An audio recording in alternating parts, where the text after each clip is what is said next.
January 23rd, 2019 school committee meeting. Everyone is here with the exception of Steve Bjork and Julie Broussard. Please join me in the Pledge of Allegiance. I pledge allegiance to the flag of the United States of America and to the republic for which it stands, one nation, under God, indivisible, with liberty and justice for all.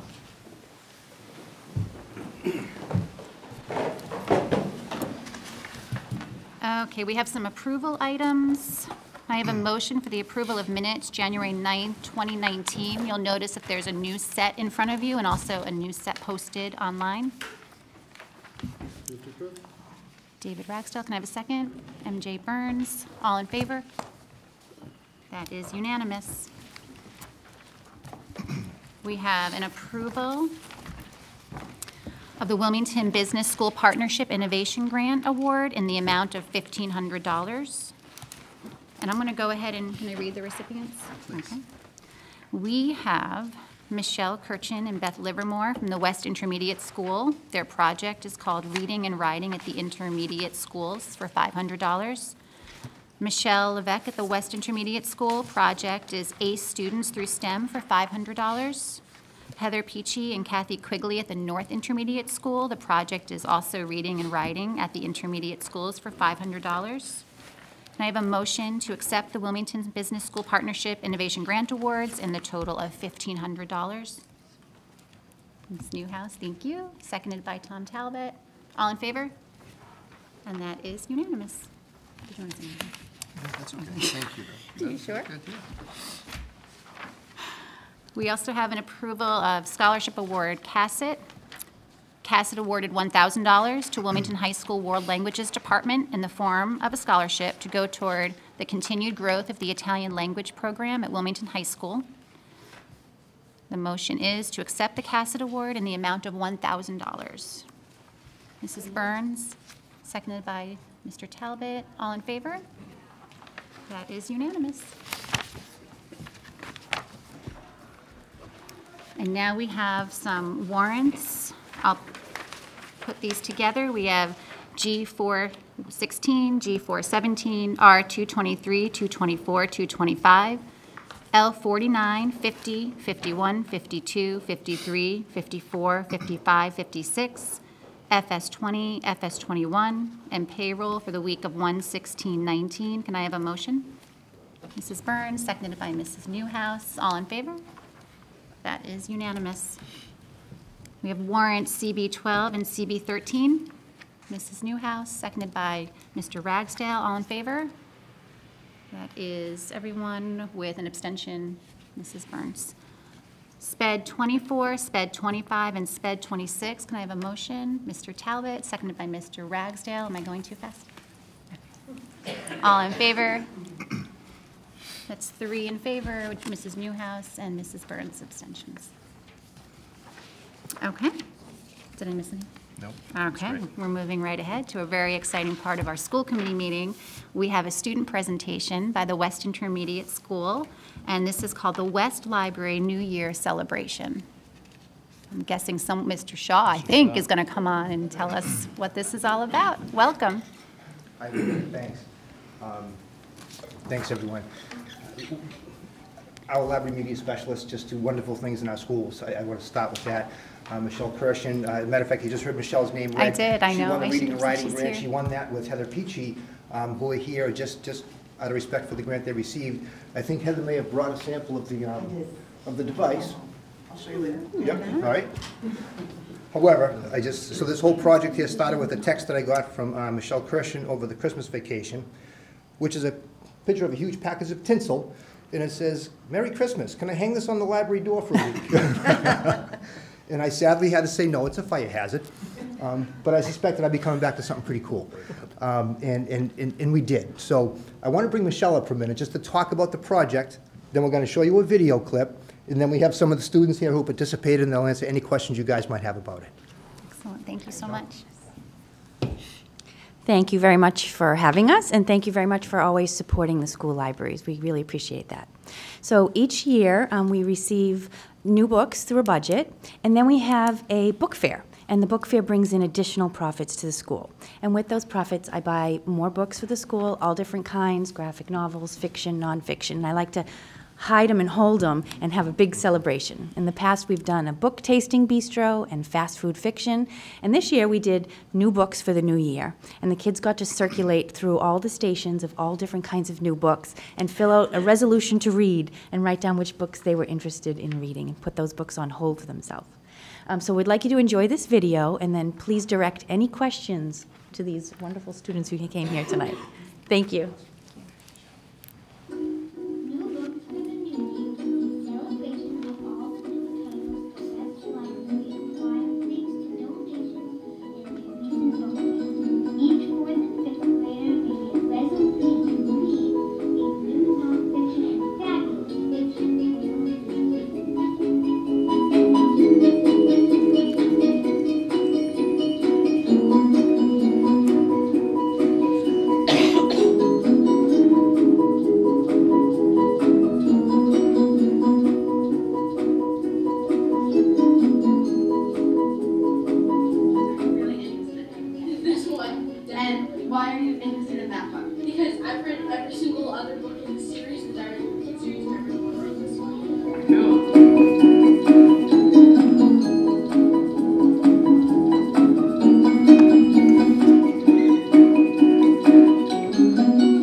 And why did you pick that? Because it sounded really cool and I really wanted to see what nature's deadliest creatures were.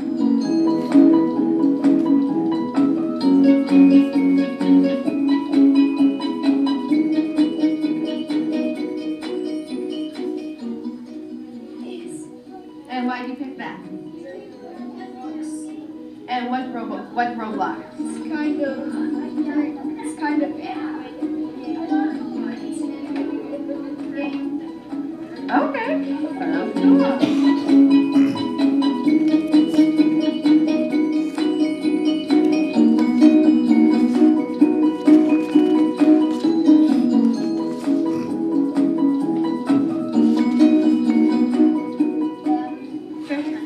And why did you pick Treasure Hunter? I really like James Patterson. Oh, so you picked your favorite author? Yeah. Cool.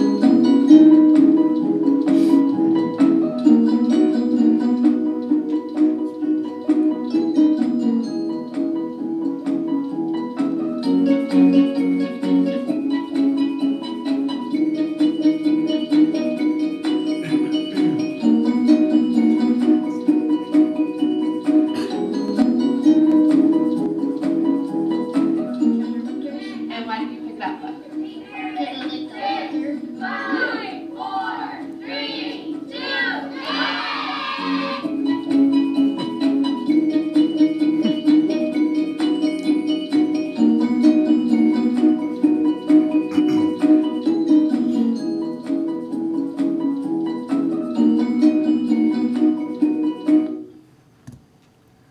So that's our video. Now, I have to say, you know, we had the idea for video. The video doesn't happen without Kim Provençal, who's a technology integration specialist. So this is, you know, this is a team effort, a joint effort. Thank you so much, Kim. It was a wonderful job. So now we've got some students here, okay, who are now famous because they've been on TV and everyone at home just watched that, you know what I mean? So why don't you guys come on up, all right? Come on up here for a minute. No one's going to ask any hard questions. They're going to ask something, what'd you like to read? Why'd you pick that book? You know, stuff like that. So you can say your name and what grade you're in. And any one of you can start. Jen, you start. Go ahead, sweetie. My name's Jen, and I'm in 5th grade. All right, who wants to go next? Jason, go ahead. My name is Jason. I'm in 5th grade.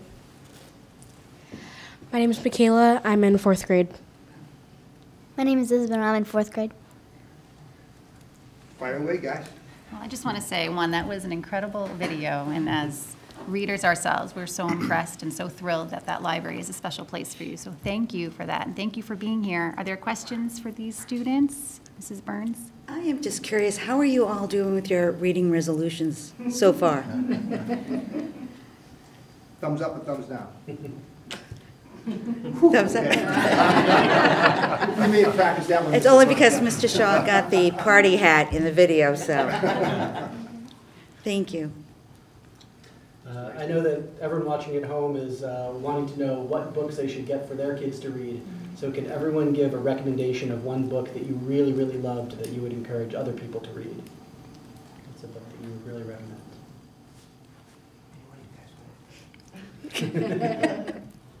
Who's ready?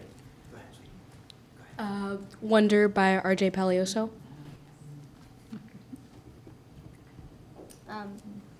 El Devo.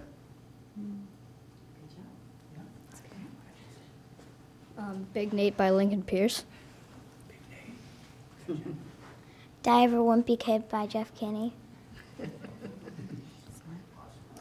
great question. Thank you. All right. Anything else for the guys? I have a Mrs. question. Bryson? The Diary of a Wimpy Kid series is very popular, but which one is the best one? Long haul. Do you agree? Yes. I don't know. She's like, I don't Do know. we all agree? I don't think so. Which one did you like, Michaela? I'm not really sure, to be honest. I'd probably say maybe the last one that came out before the one that I was talking about in the video is the 12th one, I think. Yeah, the 12th one. Yeah, I like that one. Excellent. I Any think I other, own all, like, 13 series. any other questions for them? Thanks for inviting us. Well, thank you so much. Excellent job. Give them a round of applause. Really, really well done.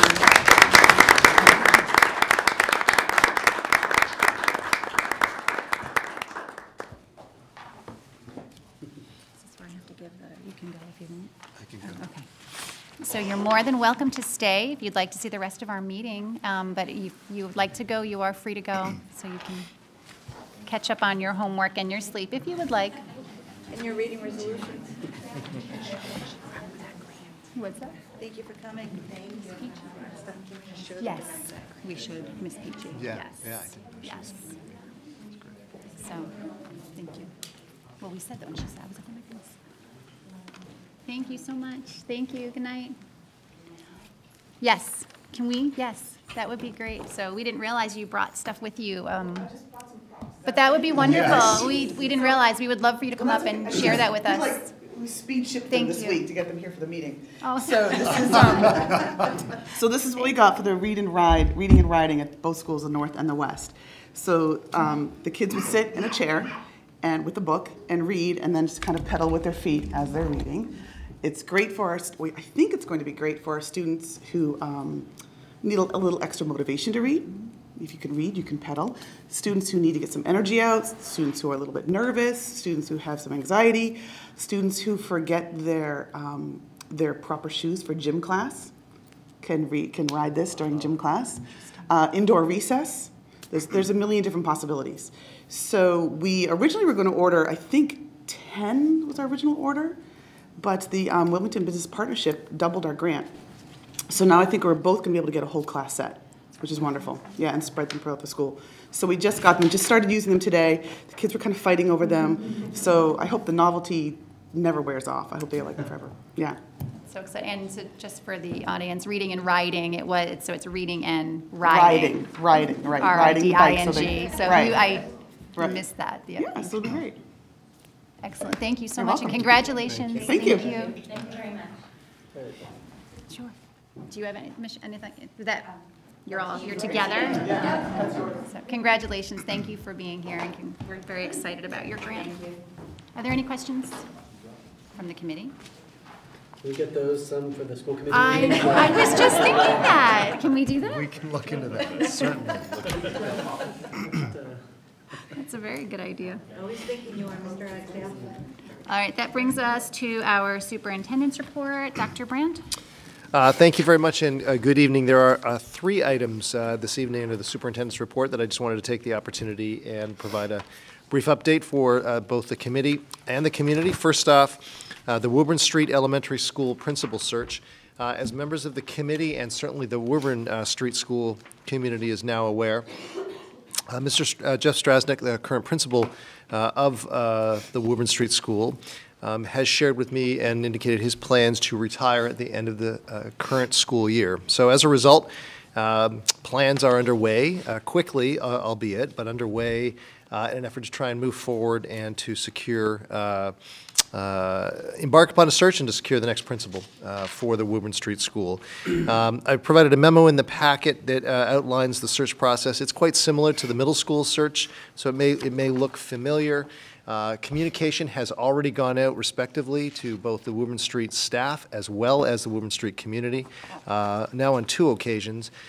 We are at, in my opinion, really a very optimal time to embark upon a search. This is not late, it's not early, but I think it's right timed. But at the same time, I don't want to lose any opportunity here. So we're going to move forward with some momentum. Things will gather speed quickly. The position has been posted. Calls have been made for members to volunteer to serve on the search committee. We do have a couple of forums planned for both staff. You can see in the search timeline that's outlined there. Obviously, this can be adjusted and will be should there be weather delays or other things, but if all goes according to plan right now, it would be my intention to be at a point of announcing a finalist the first part of April. So I'm certainly happy to take any questions that you might have about the Woburn Street School principal search. Could this search be basically kind of more like a combined search, so that you wouldn't have to have 2 different committees, or you know, if you combine them, like, you know, during, you know, you're going to probably get, say, 40 or 50 resumes, and, you know, kind of take the top 2. One goes to the Woburn Street, the other To the, are you indicating with the middle school? Do you mean? the middle school. Yeah. Yeah, good question, but the answer, unfortunately, is no. They're just not at the same point in time. In fact, middle school principal search interviews are happening as we speak right now. Candidates have been meeting with the search committee, and we'll be anticipating announcing finalists to move forward in that search process within, it's 2 weeks or thereabouts. This posting, as you'll see, does not close for still a good number of weeks, so Okay. so it won't quite work that way, unfortunately. But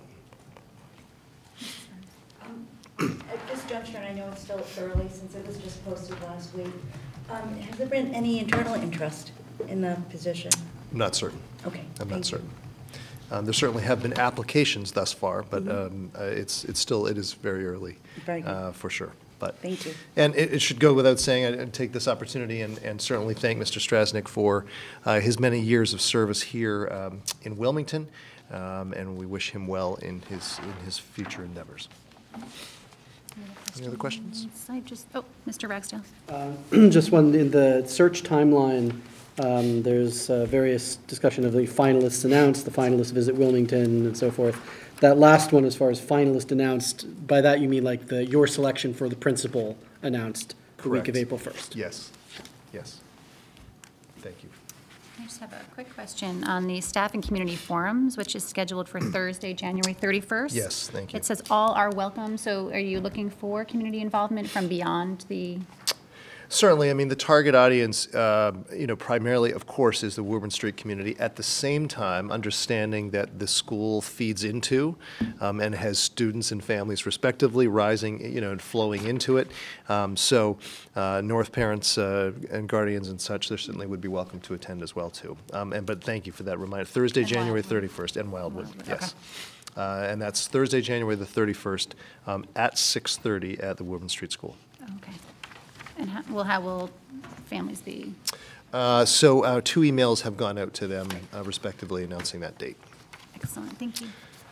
Thank you. The next item is the strategic plan update. Much of this information you have seen, but just again to try and continue to keep the spotlight, if you will, on the activity that indeed has kicked off with our strategic planning process. Again, in short, and I'll speak to it a little bit more later this evening as part of my goals update, but work is well underway as it relates to the strategic plan, the memo that's included in your packet, and of course available for anyone in the community who might wish to learn a little bit more about where we're at in terms of the efforts. There are 2 teams working collectively. I use the number, almost 60 people combined, students, staff, parents, guardians, members of the community, and so on, members of our administrative team. Those meetings kicked off right before the winter break and are all scheduled and will continue very shortly. The opportunity here this evening is that I wanted to highlight the chance for community involvement beyond those that are serving on the respective committees. A flyer has been created. It's been circulated to the entire Wilmington community, and I'll continue. We've put it in a couple of local papers, posted it online, and I'll work with our school principals also to try and send this out to their families as a reminder. But there are 3 community engagement opportunities that are open to anyone in the Wilmington community, whether you have a child in the school system or are simply a resident in town and your children have perhaps, if you had children, have moved on through the system. We still want to hear from you. The Strategic Planning Committee wants to hear from you. And there are 3 meetings that are scheduled. Monday, February the 4th at 1:30 in the afternoon at the Wilmington Senior Center. That's a daytime opportunity. Wednesday, February the 6th, 6:30 in the evening here at the Wilmington High School in this room, the large group instruction room. And then a Saturday, in an effort to try and attract those that may find it difficult to attend during the week, Saturday, February the 9th, 9 a.m. here in the Wilmington High School. So we'll continue to certainly highlight those dates and hope for a great turnout. And this is all part of the process to try and gather the insight and thoughts and ideas of members of our community around a vision for the future here for the Wilmington Public Schools. So happy to take any questions if you have any on the strategic planning.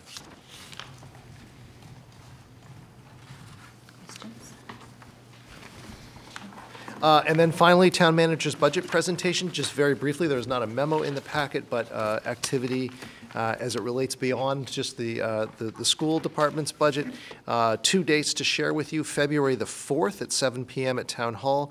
The town manager is expected to deliver his budget, and my understanding that in the past, where it's possible, it certainly would invite members of the school committee to attend that budget presentation. Again, that's town manager's budget presentation on February the 4th, 7 p.m. at Town Hall. Later in February, February the 28th, here at the Wilmington High School, the Finance Committee will be coming to meet with us for the opportunity to go over the budget proposal at that point in time. And again, that's February the 28th here. Mr. Ruggiero, anything that I may have missed or you might wish to add? Okay. So, unless there's any questions. I have a quick question about the 4th. Do you want us, there was an email, you want us to let you know or let Tristan know if we're attending? Yes, thank you for that reminder. Just, it's always my thought to be well aware of the quorum aspect as it relates to yourself as a governing body, so just to make sure. I'm not sure exactly if we've always approached that in the past, but I think that it's a good place to be if we expect to have a quorum at that kind of meeting, that I would suggest that it be posted as a public meeting. So if everyone could just let Tristan know this week, that would be helpful. Okay. And that's it for this part of the agenda for me. All right. So that brings us to old business. And we'll talk first about the posting of employment contracts online, which was the discussion we started at our last meeting about whether or not to post those, which was a request that came from Town Hall. And they're what we see to be as 3 options, and I'll just sort of go through these options, and then we should have a conversation about, one discussion about what we want to do moving forward. And this is where we kind of ended at our last meeting, was to not post, not do anything differently than we're doing currently, keep it the same, to post everything, or to post the collective bargaining agreements, Dr. Brand's contract, but not the individual one. So that seemed to be the 3 choices that we left with, and we felt as though we needed a little bit more time to think it through. Julie Broussard sent me some of her notes about the surrounding towns, so she's done a little bit of work just to see what other towns are doing, and I'll provide you with that, and then I think we should just open it up and have a discussion. Some post the collective bargaining, the town manager and the superintendents. Burlington, all the municipal, the school collective bargainings, that she did not see the superintendent or individual contracts. Reading was the same. Tewksbury, she saw the personnel administration, the CBAs, Woburn, not able to find anything easily, so I'm sure it's there somewhere, but not easy to locate. And then Andover, collective bargaining, municipal and schools, and the town manager. So as you can see, everyone seems to make their own decision on what makes the most sense. Do you want to add anything about that before we discuss? No, except I guess maybe one thing is just to reiterate again for your consideration, our council's suggestion in terms of that this would be a decision respectively as it relates to the contracts that he felt would be situated with your decision ultimately as a school committee. I have reached out to the Wilmington Teachers Association president to let him know, and certainly from his vantage point, there's no issue, in case you're wondering about that, in terms of collective bargaining agreements being posted. I think it's understood that different communities do indeed post them. Mrs. Burns? I've been thinking about this in line, and I think it really has to be a joint effort for consistency, not only within our schools, but within the town. In full agreement, and because I think transparency is the place to be with everything. The way I sit at this present time before the board engages is that I have no problem with the collective bargaining units being online. I think if we're going to post the superintendent's contract, the town managers should go in line with that, because I see them both as heads of the community and heads of the school district, and I would like to see a consistency with that. With regards to personnel contracts, I really have to say I'm on the fence about it, leaning towards I don't think it's necessary, because I think they are procurable through Freedom of Information Act, so that it's not. I'm just uncomfortable with just posting them so freely online in that respect. And since they do, in fact, fall under Dr. Brand's jurisdiction and his authority, I would really kind of defer to your opinion as to where you really sit with it. But that's where I stand at this juncture at the beginning of the discussion. Thank you. Mrs. Newhouse? I'm on the similar page as Mrs. Burns, that I'm agree with posting the collective bargaining agreements, but I'm not sure it's needed to post all the individual contracts. That would be you, Mr. Ragsdale. I'm basically on the same page. I think that the collective bargaining agreements should go up. And I also think that the superintendent's contract is appropriate, that's by far going to be the one of most interest, and as the superintendent is, the real instructional leader, the district leader, and the person that everyone identifies with as head of the school system, I think that that's what people would be most interested in. I think that everyone, nearly everyone in the Wilmington school system knows who Dr. Brand is, and I think that once you start getting down into the more into the leadership team underneath the superintendent, that there's going to be a lot less, knowledge and interest, and that it's not as appropriate. But I think that, and I agree with Mrs. Burns that it would be nice if there was a certain parity across the town, but given that we do have kind of separate governing bodies for it, whatever the town side decides to do, I would still be in favor of putting the superintendent's contract and the collective bargaining agreement online. Excellent, thank you. Mr. I mean, Talbot? my opinion is, I agree with what they're saying. I don't really see a reason to change what we currently have. The CBAs, they're not really pointing to one direct person. Their private information isn't out there. And in this world, you got to be very careful what you put online, what kind of information, because anything can be grabbed from it. I work in IT, and we're well aware of any little nugget of information can leak to something else, and so, I definitely think that'd be a problem in that regard, putting people's information up there like that. But yeah, I agree with what they're basically saying is, Thank you. And I would be in agreement. I think the collective bargaining seems appropriate, and the superintendent with the town manager. I'm in agreement. Should we wait until we have Mr. Bjork and Mrs. Broussard before we make a final decision, though? I feel like we shouldn't really decide without them. I kind of like that point. If there's not an immediate timeline of which we need to respond. Yes, I certainly, I don't believe that there is one. I can't share with you any kind of timeline that the town or the town manager may be operating under. I think it has just been raised as a discussion. It sounds like there may be an interest by, I don't know if it's the entire finance committee or the chair of the finance committee to move forward with this information. But that said, I have not received any word of any kind of timeline that I think you should feel that you need to abide by. Are we comfortable with that? This isn't a vote anyhow. This is just a, is this a vote? Well, so it could be if you wished to establish a policy. And you may recall that was a point of some conversation before. You currently do not have a policy as it relates to this specific item. It certainly may be something you wish to develop a policy for, and to that end, I think it would be important to cast a vote if that's the direction you wanted to go. Okay.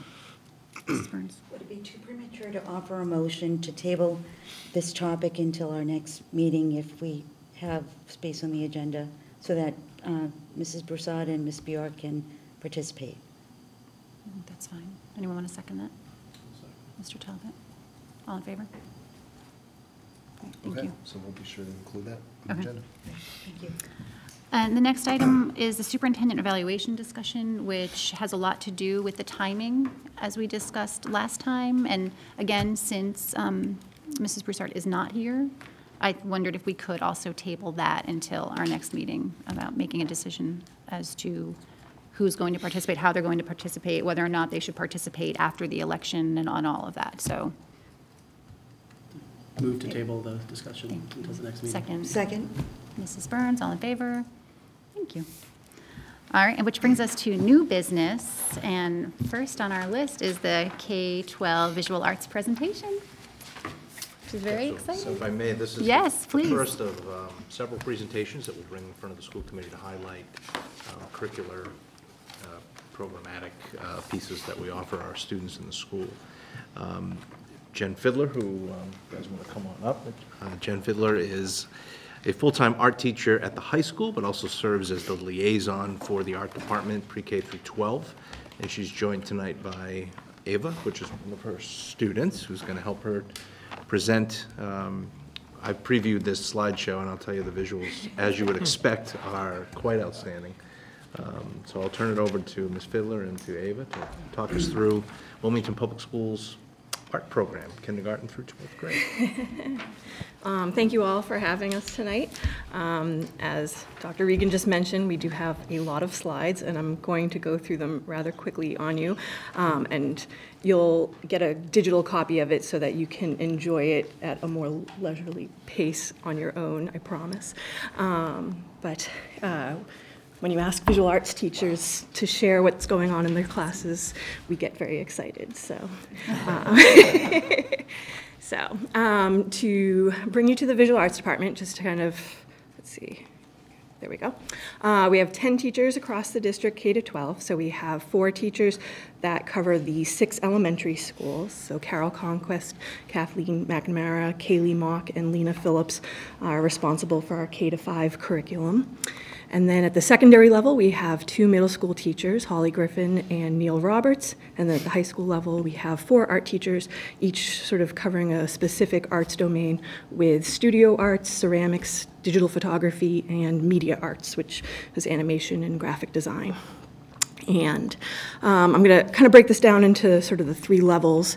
So we're going to start here with elementary art, and they in abundance sent me lots of photos, so please bear with me, as I know there are a lot of them. And if I suppose a picture's worth 1,000 words. We're going to digest about 4 novels tonight. So first off, starting at the kindergarten level, just some of the big things that our curriculum is really aimed to do is to give students the opportunity to explore tons of art materials, but also social emotional learning principles. The dot day is something that carries across grade levels at the elementary level and becomes sort of an opportunity for students to kind of revisit that theme at different age levels in more complex projects. But we've got this beautiful collage at the kindergarten level, just talking about basic colors, warm, cool colors. We also get into the idea of combining 2D and 3D artwork and even talk about architecture with our art students. We have art history integrated into this, so we have some Kandinsky-inspired paintings. Even at the kindergarten level, they're getting introduced to art history. And that, again, gets revisited later on in other grade levels as well. There's opportunity for collaboration across grade levels. So this was actually a project that my graphic design students and the kindergartners teamed up to do. And this piece was at last year's art show where the kindergartners and the high school students made stickers around different themes, and together the stickers were affixed to boards. So some of those are by kindergartners and some of those are by high school students, and I love the fact that you can't really always tell which one's which. We also participate in a variety of competitions. So this one's this year's winners of the NOAA fisheries competition, and these students actually have artwork in their calendar. So I believe December their work is going to be featured, which is exciting. As I mentioned, we like to, in addition to art history, we look at contemporary artists as well and try to reflect on that. And we are been fortunate to have the Seesaw app to provide as an online portfolio option, which allows students to even record reflections about the work that they produce, and then that work can then be shared online with families, which we really enjoy using. And that's sort of a newer technology that we've been able to integrate. Again, different cultures and communities feature prominently in our curriculum.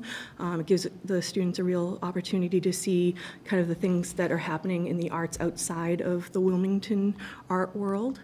And then even more local, we try to do projects, like in this case, this was a poster series for sort of advertising and promoting what local government organizations do, and a little poster competition that's fun. And then I believe this one actually, they gave awards to students kind of for demonstrating the school values of respect, resilience, and responsibility, which is fun. We also showcase work at community events, so whenever there's a musical or concert event, we try to have the artwork up at those as well. And of course, we also like to kind of connect to what's happening in our students' lives. So I don't have the opportunity to do Tooth Fairy projects with my students, but I love that the little kids get to use that as something in their artwork. Again, here we're revisiting that dot day, just at a higher grade level now, but you can still see that we're revisiting the things from the previous years to kind of help kind of provide that sequential learning across the different grade levels. We also try to integrate the principles that are in other content areas. So in this case, symmetry is being discussed, maybe in their math classes, but also in the art room. And it's a fun way to show that there are connections between the different subject areas. And then there's also just exploration of the artistic elements and principles. So line, texture, color, and having fun with different materials is definitely something that we aim to focus on with our curriculum. And this project actually takes different kind of themes, I think, every year. Last year, if any of you attended the Olympic game events at the Woburn Street School, they did athletes were their paper sculptures that year. But this one is from this year with different sort of winter theme to it. And then we've got some patriotic self-portraits, which leads us nicely into, as we start to kind of advance into the art program, starting to really kind of delve into more complex ideas like proportion, in this case, facial portraiture and proportion. We were also, I know Kim was here earlier, but the art teachers love, like I said, integrating technology when they can, and Kim Provençal was able to get the Sphero robots, and they're being used for art making, introducing some students to the idea of coding and combining that with art making. So we have these really cool little posters that were made. And again, you know, going back to that idea of like social emotional learning, connecting it to core values, things that you look for in friends, and making art around that. And this project here, for those of you who liked the sticker collage that the kindergartners did with my classes this year, this we're going to team up with, once again, with the graphic design. So hopefully we'll have a piece at the end of the year at the art show that you'll remember that you saw that. The beginning stages of it here. And then we have this, we have been aiming to increase our photography program at a K-12 spread, and that's been really so far well received at the elementary level. So we've got some cameras, and this display case is currently up, I believe, still up at the North Intermediate School that Ms. McNamara did a great job putting together, I think. And in this case, we can see how we're starting to introduce students even at, you know, grades 4 and 5 with photography and graphic design that hopefully they'll continue on with at the high school levels as more focused coursework.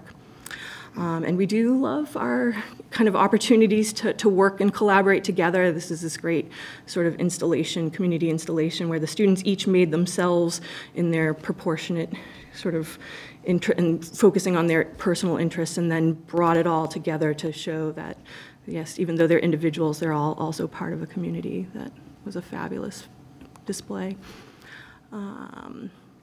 We also have sometimes members from the community volunteer to come into the classroom. So we had a parent at the West Intermediate who this past fall came in and did a pumpkin carving demonstration that was well received.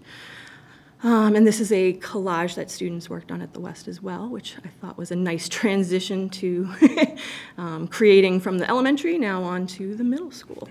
So with the middle school program, where it's sort of a quick burst of art objects or projects that the students get to make. We don't have as many slides, but we're starting to kind of advance the level of art skills here. So we're doing more with proportion and perspective, and now we're doing sort of more complex projects, in this case a clay relief project. We definitely continue that art history connection. So there's a series that every year gets done around Chuck Close, but they're self-portraits of the students, which is really a beautiful opportunity for students to make those connections between art history and themselves. And of course, we have fun in the art room as well. So they're busy drawing, I swear. And then at the high school level, as I mentioned earlier, we have sort of 4 domain areas. Ava here is going to get a chance to talk a little bit about her experiences with the studio arts. But in addition to the studio arts, we have the photography program, which is an entirely digital program. And the students, in addition to working with the photography aspect, like to introduce some graphic design. Sometimes they'll do album covers as well as posters. The kids have a lot of fun kind of giving that opportunity to take their photographs and apply them to something more than just a photograph. And then with this was a photography 3 student who did a themed series that had to do with mental illnesses and a way to bring awareness to sort of, I guess, the stigma around it, but at the same time just bring more awareness to this. And I think that it's amazing how the students will come up with these themes on their own, and they want to explore them and research them and then apply them to their arts. So this wasn't something that Mr. Fionti said, he was like, okay, we're going to do this assignment on this. Like, the student had the opportunity to make that selection and do the research herself and produce this body of work. In the studio arts classes, again, Ava will go into more detail, but again, it's really about advancing their level of techniques, whether it's 2D or 3D materials. You'll actually get to see her artist altered book here. That is a fun project that gets done. Some Prismacolor self-portraits. And figure drawing anatomy is something that we connect to with our curriculum to do figure drawing. And social issues, again, we have a lot of fun with posters across the board in all of our classes, which is great. great. I love that as the graphic design teacher. And then with the ceramics program, another really popular program, there's a nice sequential sort of strategy to how she teaches the classes, Ms. Hinman. So really starting kind of more advanced techniques with the skills that they've had with clay in the K-8 program, that then gets kind of more sophisticated as the students go on. Again, more research and allowing students to kind of explore different themes that they're interested in, as well as different techniques that they never had the opportunity to explore at the elementary level. So the pottery wheel becomes a really popular tool. And then she even introduced techniques that aren't something that we actually do here on site. This is a Sager firing, where the students will create the pottery piece. They'll pack it in like leaves and grass and wrap it in newspaper. And then Ms. Hinman actually brings this to a woman who fires this in just giant like trash cans, and the fire itself then kind of burns that organic material against the ceramic to create these sort of textured pieces that you'll, again, hopefully get to see a lot of those at the art show as well. And then we have some stills from animation projects. We do a variety of animation techniques, trying to introduce students to as many different techniques and doing short little projects that they ultimately get to do sort of a more advanced final piece using the technique that they are most interested in pursuing. And then my graphic design classes, we have a lot of fun trying to make connections to local organizations and activities going on here. So, the Fun on the 4th t-shirts that you see each year, one of the graphic design students was responsible for designing that shirt each year. Are actually currently working on the Special Olympics shirt for this year, and I just found out today that there's going to be a fan shirt too, which will be a fundraiser, hopefully, fingers crossed. I shouldn't speak too soon. We're teaming up with the Senior Center again, so last year we did the Better Together banner, so that'll be our next activity, is to kind of revisit their motto for this year. And the WSAC logo, if you've seen that around, that was a graphic design student who designed that for the police last year. So we really do love having the opportunity to share our artwork wherever. As far as district-wide things, I'm going to now talk for an hour about our curriculum and how it's vertically aligned. I'm just kidding. For the record, we do actually have a rubric about craftsmanship and creativity, which kind of guides us K-12 in determining what pieces we do put into art shows, that sort of stuff. So if you're ever really interested about that, I actually do have a slideshow about that I've presented in the past. It wasn't an hour, I swear. But I'll happily tell you guys about it. We do like to share artwork around, so those of you who are at Roman House or visit Roman House will see our artwork there. But we've also been fortunate to share work at the Teen Zone in the Memorial Library. So this is a gallery that they open to, and students can actually just apply to have their artwork on display. And currently the show is middle school and high school students' artwork. And of course, our big event that's coming up in May is the District Art Show. So I hope you will all come. It's going to be May 10th and 11th. I'm now going to turn the floor over to Ava to show you some of her pieces, and you guys can ask her some questions. You're welcome to ask me questions too, but you'll get better information from Ava. So for the art show, I brought this piece back from last year. I started this freshman year, and it's supposed to represent world hunger. So Ms. Sorez asked me to bring it back so I could work on it to be in this year's art show. And then this piece is my altered book that we worked on a couple of weeks ago. It's supposed to be like a little library. And this drawer comes out. So it's like cool. You get to work with different mediums throughout the class. So it's really fun. Get to use your creativity. Thank you. Can you hold up your sculpture one more time? Yes. It's like in the works right now. It's not so beautiful yet. Put it here instead of there you go, yeah. I think he'll appreciate it. Thank you very much. Questions from the committee? Mrs. Burns? I have actually 3, so forgive me. First, I find it very whimsical that the name of the book that you've chosen to create this library in is called The Modern Jewish Girl's Guide to Guilt. It's like a whole library for it, I just think it's whimsical, and I think it's a wonderful repurpose of books. And next time that we dump books to you know, as we Mrs. recycle. Perez loves donations. Just for letting this you know, this project. is a perfect way of recycling. The second thing is, I had a question with, you mentioned in the younger grades. Yes. About the introduction, my degree's in fine arts, as you know. Yep. And I rave about it whenever I can. How do the kids access the photography? Are they given disposable cameras? What's that introduction look like? Because I'm from the old school where we dealt with film and 12 hours in a darkroom to produce some of these incredible images. Well, we have digital, just little point-and-shoot digital cameras that we introduce students. And I know that, I think currently the North has a photo club that has been started. It originally started at the West and now it's at the North.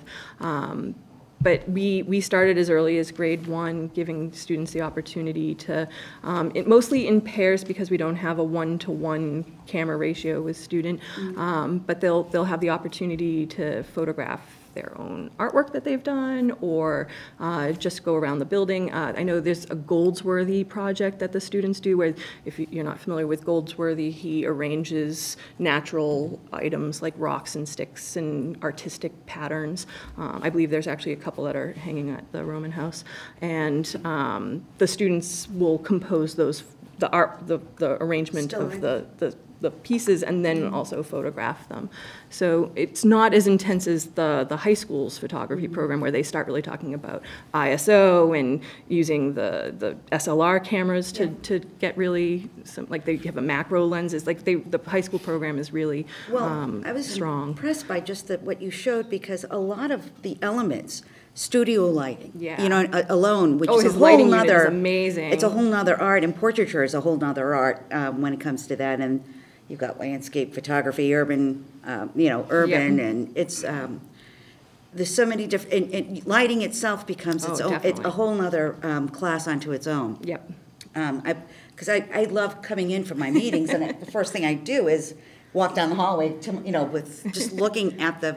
It's a new semester, so that's why the display cases are a little Right, and I was sparse a little today. disappointed. So I'm like, I'm I love sorry. looking I swear, next meeting there'll be artwork in I'm there. looking forward to it. But I do have to say, God love you for the self-editing piece, because that's one of the most difficult things to do, is choosing which pieces are the strong, you know what I mean? Yep. When they're all wonderful. So I thank you very much. I thank you for being here as well and showing your work. Thank you for having me. Absolutely. Any other questions, comments, Mr. Ragsdale? A few things. First, I would love to see what high school students do with "Where Does the Tooth Fairy Live?" I know, I think they're missing out by not incorporating that. All right, new lesson for me. I think that could be great. Second, the state this year is going to be embarking on a revision of the arts curriculum frameworks, and one, I was wondering if you had any thoughts on where you would like to see those go, and two, in general, I would encourage, because I think we have such a wonderful arts program, that I would encourage our teachers and staff to weigh in the public comment on the process when the art standards are revised. I actually served on the writing team, so I have a pre-public copy that I'm currently editing for the state. So I've had an opportunity already. I'm sure they would prefer not me to tell you stuff about it, but it's going to actually look more like the national standards are than the previous 1990 state standards. And it should actually be out for public review in February. Everything is right now is currently on schedule to allow for that release. And I think my experience working on the writing team has been actually really helpful. I've had the opportunity to kind of work with my department already to kind of get them sort of prepared for that direction that it's heading in. I know last year at this time it was more looking like it was going to be a hybrid of the 99 state standards and the new national standards, but now it's looking more national level. So it's going to be definitely a change in terms of the language that we use for our standards, but I don't think it's going to be a complete shock to our system, which is nice. Thanks. And I had one more comment, which is that I wanted to commend to everyone the Wilmington Art Show, which is absolutely fantastic. And aside from just all the talent on display, one of the things that I love so much about it is that every student, even from down into the Wildwood and Boutwell, is treated as an artist. That their art is presented in a professional way. This is not just a bunch of refrigerators with art stuck up on magnets. They are, beautifully framed with the, the title of the artist and the name of the artwork and the medium that they're working in. It really is wonderful how they're treated seriously as, real pieces of artistic expression. And for people who haven't been, absolutely yes, mark it down please, this everyone year. come. Thank Because you. it's fantastic. I have a question for Ava. What's your favorite medium? I love working with sculptures. That's why we have both. I'm actually interested in taking a portfolio class next year that was introduced, where you can pick your own medium for the entire year and you present a claim to one of the teachers or all the teachers, and they tell you whether or not you can or can't do it. And I wanted to work with sculptures, so you pick a theme throughout all of your projects. So I wanted to do impactful sculptures. She already has my approval. Excellent. Thank you very much for being here and for presenting this pretty incredible slideshow. We really do appreciate. We know all the wonderful stuff that's happening, but it's so exciting to see it all come together of all the grade levels, and then to have a representative here is just really wonderful. So thank you so much. If I can just add, thank you, yes, very much for all of the work that you put into this.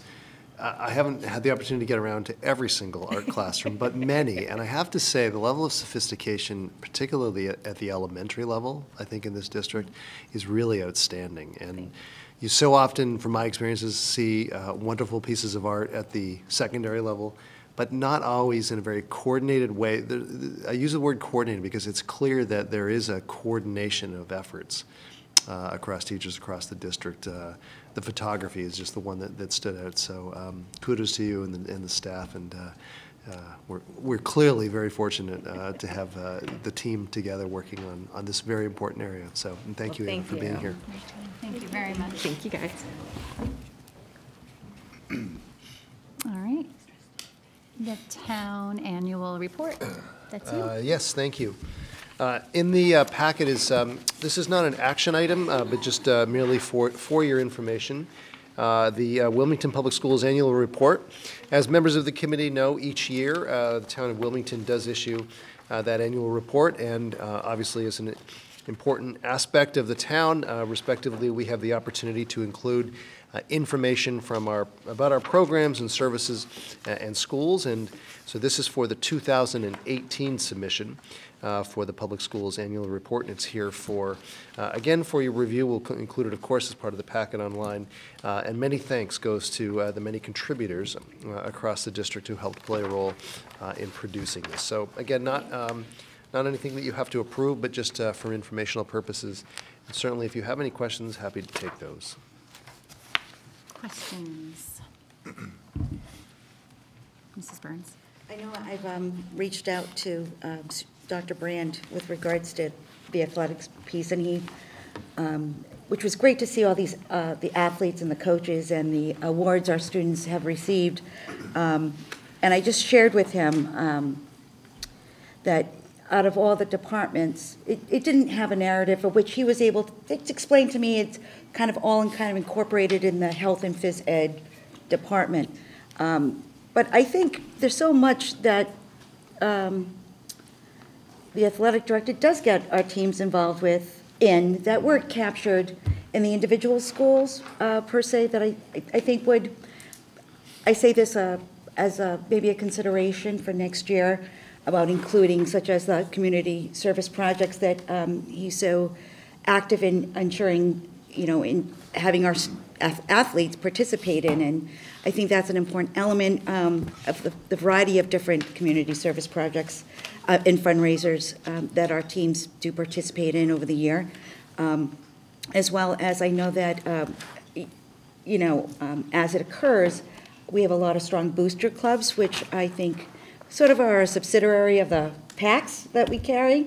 And I think they're always, those parents are dedicated parents at the games, always at the concession stand and fundraising to ensure and enhance our sports, in our teams. And I think, and granted, you may not agree with me, but I kind of think that they kind of deserve a recognition what's going on with them, because I do see their fundraising happening throughout the year. And I just say that as just food for thought for next year as a consideration. Thank you. Mr. Ragsdale? I'll just mention that this is a very thorough report. Clearly, a lot of people put a lot of effort to really, drill down into a lot of what's going on in the district. Since receiving it on Thursday, I have not had this time to read it in as much detail and thoroughness as I would like, 30 pages worth. But I think that people who work on a document like this, you put in a lot of effort because you hope that people will read it and bear in mind the information that you're reporting. And so I hope that perhaps we can entertain some questions at future meetings based on the information in here because I really want to sit down and give this a nice, close, thorough read. I've highlighted mine. I think, and thank you for the point. One thing that and this is not unique at all to Wilmington, it's everywhere that I've ever worked. I think it's difficult on two things. One, it's difficult to sort of look retrospectively. When this request does come forward, it is looking not quite a full year back, but basically. And so I've always sort of grappled with that reality. And at the same time, I'm interested as we move forward is not to fulfill some requirement, if you will, for a town report, but trying to capture and showcase sort of more in the moment, like towards the end of the year, a recap on the accomplishments and the good things that transpired. And you need to stay tuned for that. I do have some thoughts around that, but not to take away the efforts around the town report. Obviously, it will, I'm sure, forever continue to be an important part of our reporting out to the citizens of Wilmington. But but thank you for the acknowledgement. It's a lot of work that went into it. Not by myself, but many others. So I have to say, I was very impressed with the what's been going on in the year's time. I highlighted. I'm like, wow, this is interesting. It's phenomenal what our schools are doing. So, my personal opinion. Questions, comments? I just have I have a couple, but I'm just going to ask one question about sort of, as I was reading through it, trying to, in my own mind, categorize it a little bit and sort of say, is there a way to prompt those completing this to say, what are your efforts around data? So in one section, one school talks a lot about progress monitoring and how they're using data. So then I'm looking for that in other sections. And so it may or may not be there. And so I feel like there's got to, and I think it would probably make it a different task if you're, so I guess I'm wondering what's the call for this? You just say, tell us, or is there a specific categories that they need to then complete? And if not, could we do something like that moving forward? So Tristan can certainly help me, but I think it's my sense, but that it's sort of an automatic request following a routine or a template that, if it's been a template, has been structured for that particular school or department. So it is, I do understand your point, and it, I think from the what I took away is something similar in that it might be just in our best interest to think about, not trying to lessen the load for the work, but sort of equalizing it in a way that still provides useful information to the citizens of Wilmington, but in a way that is a little bit more consistent from, I think, with maybe what you're getting at school to school. So, like I'm doing, for trying to do for so many things and letting them sort of occur to observe and watch. This is one of those that I sort of made a note along that lines, and so I appreciate that feedback. Yeah. And I think for those who are reading it, by not addressing certain things and then citizens can say, oh, is that not happening? Yeah. When we know it is, but I want to make sure that when people are reading it, they're seeing it as one sort of succinct report. Yeah. But so thank you for that. Any other questions or comments? Just a segue off of what you just stated too is, I know I did pick up similarities in what you were looking for, but I understand what you were saying for, I don't want to say with the words consistency, that I know a lot of the initiatives, some people are 3 years into a certain initiative while others are in their second year, or, I know that I saw a lot of that in certain areas of, I think it might have been PBIS, it's a rollout, like a 3-year rollout.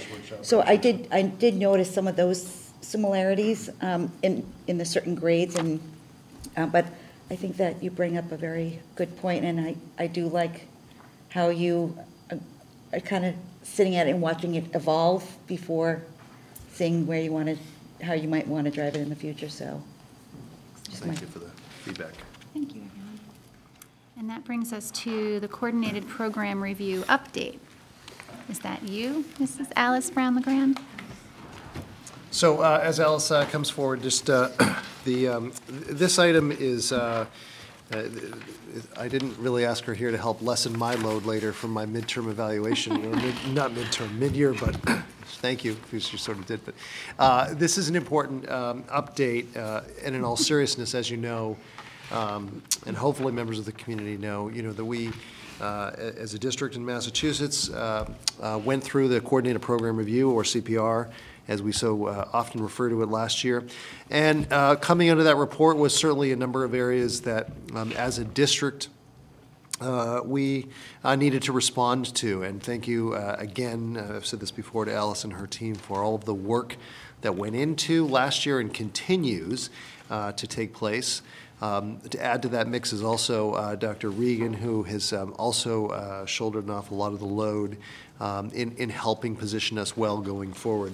The commitment here was to provide an update, sort of mid-year point, and that's really the purpose of tonight, to allow Alice to give you a snapshot of a lot of work that has unfolded to date, still some to come, but certainly just a midpoint sort of check-in on the efforts around the CPR and our action planning. So thank you, Alice. I feel like I should have had clip art in my presentation after following Jen, so I apologize for that. I just started the first couple of slides I think you saw in your packet is a summary of kind of where we began the process. So looking at the themes for the year that fed into kind of our corrective action plan, as well as just the department goals, as well as around civil rights. We were looking really at making sure that some of what we were doing in terms of training was going to actually be followed into practice. So for me, that was the big piece of what we were looking to sustain any kind of changes, to make sure that those trainings that we've done and the focus on different things that the state has identified as well as we've identified were actually being done and then carrying over into practice. And so you'll see that come up a couple of times in terms of each of the indicators as well, that we have some additional work to do. We do have the radar grant this year, so we have inclusion mentors at all but one school in the district, and most of our work on this actually began prior to the report really coming out. So it began kind of in March, just around when the state actually came in to do all the file pulls and everything for us. So so I just kind of wanted to summarize kind of where we are. This is where we started. So there's 59 special education indicators, excuse me. We had 7 that we were partially implemented, none that were not. We also had 6 civil rights that were partially implemented, none that were not, and 1 ELE indicator that was a partial implementation, and again, none that were not. So have some work to do, but at least we started in kind of a good place. I'm going to skip this just because it's redundant. So I'm going to jump through each of the indicators, and I figured if anybody has any specific questions about what we've done, jump in. That is my thought. The first one looks at utilizing the state's forms for identifying specific learning disability. We were asked to do some updated trainings with all of the special education staff district-wide, which was done right at the gate, actually in the spring, and then completed again with kind of the changeover in teams and staffing in the fall. And so what the state is looking for at this point by March 22nd, which is the date that they create, is making sure that we're actually in practice doing what we've done in training. So it's essentially a records pull is what we've left with. So it is partially corrected because the training is all completed. All of that has been signed off. The state has everybody's name that's participated in all of that training for each team and every single school across the district. And now I have to pull, 40 left records to pull. And some of that is waiting. You have to do so many per school for them to come in up through March 22nd.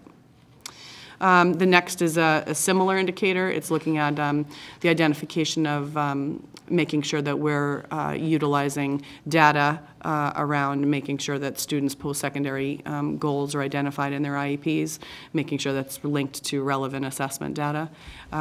So we had to do some training around the use of the actual transition planning form, use on the procedures of when that form should be used based on age, how that guides the development of the IEP, and then how to essentially develop goals and objectives related to the use of that form in a student's individual future goals. We did do all of the training. Most of it was completed in September. We did start it with Alan Bloom's presentation last spring when he came in March. And again, so what's left at this point is reviewing the remainder of the student records by 322 that have a specific profile to it they request. The next is also partially corrected, same kind of situation, so completed all of the training in the fall. Looking at, we actually didn't have a written protocol in the district to inform students that their rights were going to change when they turn age 18. So we corrected that by, creating kind of in practice, but making sure it was in writing for all of the teams, providing training to all the teams around that for anybody that services a student ages 14 plus, as well identifying 10 student records, which is complete, but they won't correct it until the March 22nd date, on those files for which age and majority needed to be identified, sent to them, and logged in the system, essentially. So that one's complete, but not complete as far as the state's concerned, just because they won't correct it until after the March 22nd date. The next is a fully corrected one that was cleared as of December. It's looking at, in our handbooks, how we identify discipline as it relates to students that we suspect may have a disability that are not yet eligible for special education, and making sure that inside of each of our handbooks that is clearly identified and what the procedures are for parents and students if the parent or the district suspects that we have a student that is going to receive discipline for a behavior that may be related to a disability. So that was updated and approved by the state. Yes. Excuse me. So does that piece only derive from students who have yet to be diagnosed, but the diagnosis is suspected? So it's if the district knows that they're imposing discipline on a student that they suspect may have a disability. Okay, so you don't actually have a diagnosis per se, or actually even be in the special education process. Okay. But if the district knowingly believes or is in receipt of information from a parent or a guardian or someone that they suspect the student has a disability that may somehow be connected to the behavior for which they're being disciplined for, they have procedural safeguards that protect them as though they were a child with a disability. Okay. Yep. Thank you very much Sure. for clarifying. Which includes things like expedited evaluation and. Oh, very good. Thank you. That's helpful. So it just wasn't clearly identified in our handbooks as that. The next is looking at professional development. So this was the big training that we did on the first September CIT day, the 25th, I believe, of September, which included our entire staff, so everybody in the district, all general educators, all special educators, kind of everybody, looking at special education law, 504 policy and regulations, and kind of covered everything as it related to any student with a disability, what the timeline requirements are, what each individual kind of teacher's responsibility is for if you have a child that has a 504 plan in your classroom, if you have a child that has an IEP in your classroom. So it kind of covered the gamut. It was done by our attorney as well. So that was done right out of the gate at the beginning of the school year, so that is fully corrected. The next was the facilities concerns that they had. One was at the Boutwell, in which there was a related service room that's shared by a speech therapist and an occupational therapist. And in the schedule, it appeared as though there was the same time, although the child wasn't there on the same day. But so we just had to provide an updated schedule with those service providers, as well as they came and did an on-site visit in the fall. Just to take a look at the schedule on site as well, and asked any questions, and they were happy with the fact that the children weren't actually being serviced in the room at the same time. And then the second one we actually took care of over the summer, which was the movement of one of our substantially separate classrooms at the middle school that they wanted integrated more into the life of the building. So we've just kind of moved hallways is what they asked us to do. And that's worked out fine. And that was corrected over the summer before the students started, so it wasn't disruptive in any way. So that was corrected. The next is probably the biggest in terms of probably a discussion. I don't know if Dr. Brand was going to bring this up. We have been able to reach out to a couple of different organizations to have the special education programs evaluated, and I think we've probably landed on one as a possibility. That report essentially has to come in before they'll correct it, which would need to be done before the end of the school year. So I don't know if we were going to talk about that tonight. No, or I have not talked okay. about that yet, but to take the opportunity to do so, the intention is at the next meeting, February 13th, to provide you with greater insight in terms of the thinking around how we would move forward with this piece. This is something that I know I've experienced, I think Alice has too, in different environments. And so thank you to Alice. We've had conversations initially about how we move forward with this. And I do expect to be back before you to provide that insight at the next meeting, which will be, again, February 13th. So. Say it again. Go for it. I'll click. So as Alice mentioned at the beginning, we had 6 areas under civil rights that we kind of provide some corrective action for. 10A talks basically about language in our handbooks, so we were missing some explicit language around discipline for students that are covered under Section 504. So we corrected that language for the state there. In addition to that, we also provided some training around disciplinary procedures, again, sort of just a reminder training to administrators early in the fall on how to make sure that we are following the law with respect to students on 504s. So that has been completely corrected. The handbooks are corrected and updated onto our website. 10B has to do with our district's bullying and intervention plan, which, as you probably are aware, we're in the process of updating through the Behavioral Health Task Force.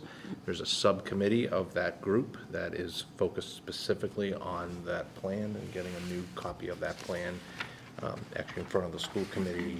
I think in February is the goal, so that then that can be uploaded up to the state as part of our next submission. So there's been a good group working on that. We're in really decent shape. There are a couple of small sections left that have to be cleaned up, but it's in really good place right now. So you'll see that in just a few weeks in front of you. We also did training around bullying,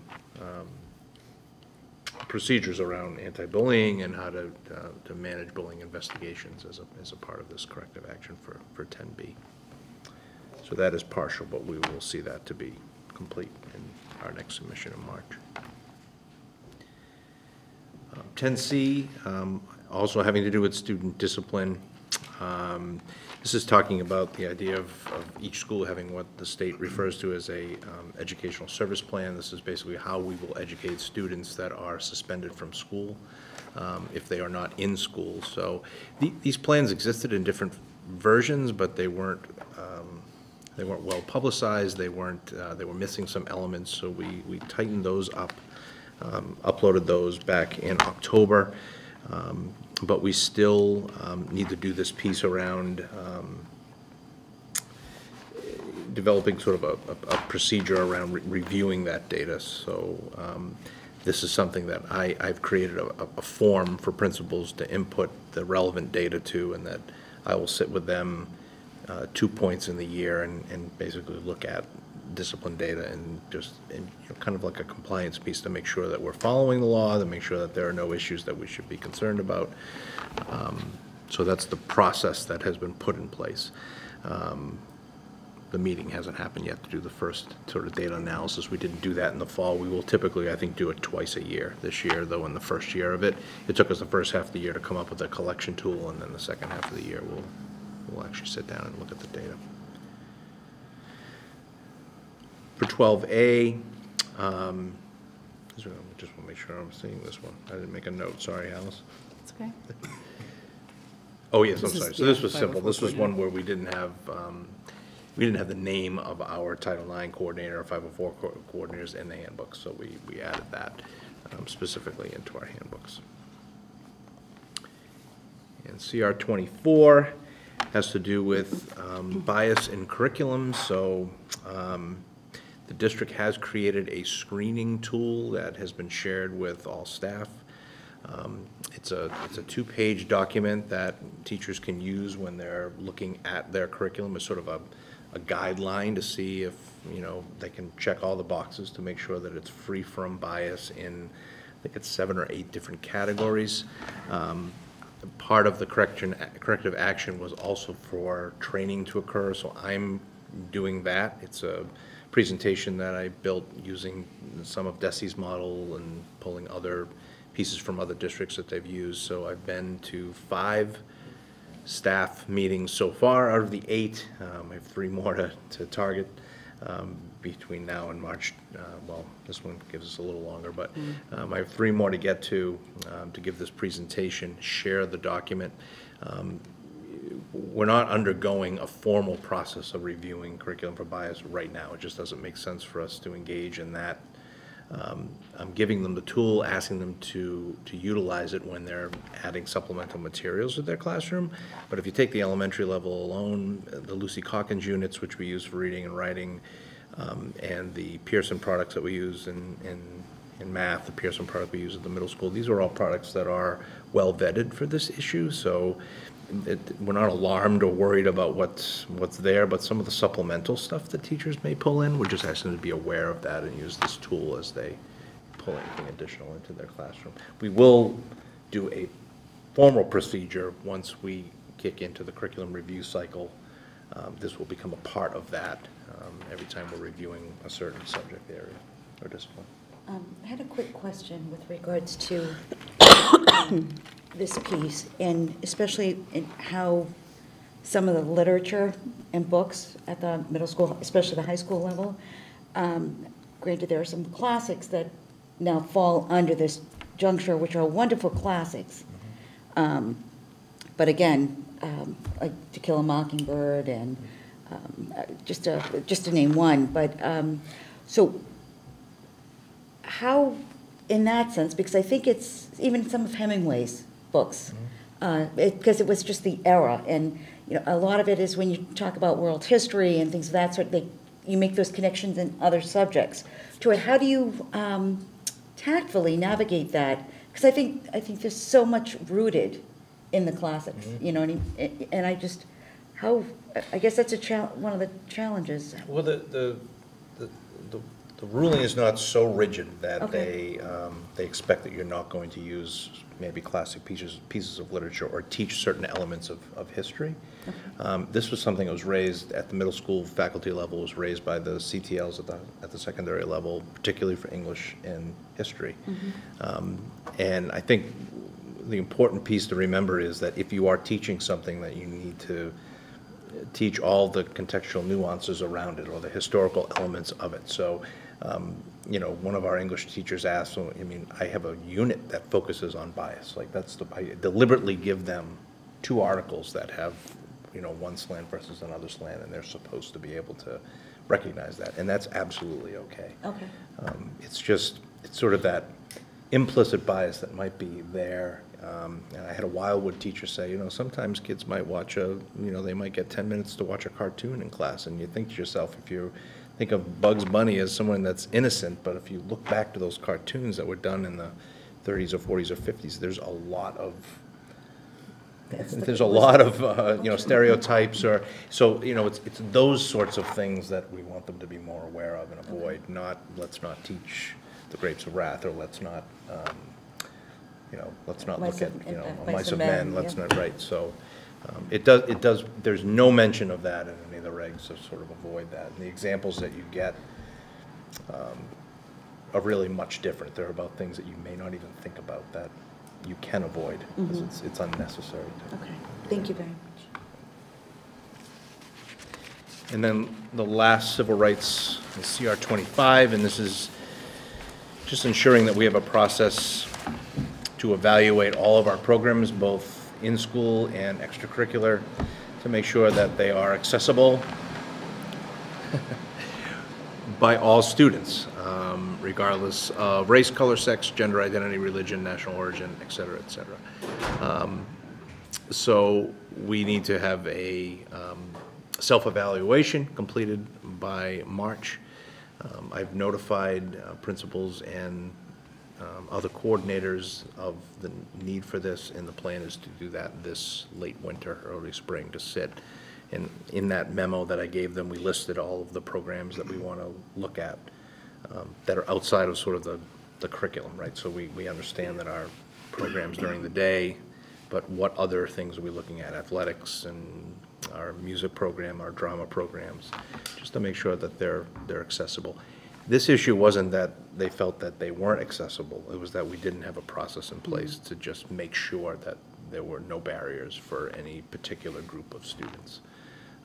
So that's really what it's about. It wasn't a concern that there were kids being excluded because of they fell into one particular category. So we'll be working on that I'll be working on that with district leaders before the 22nd.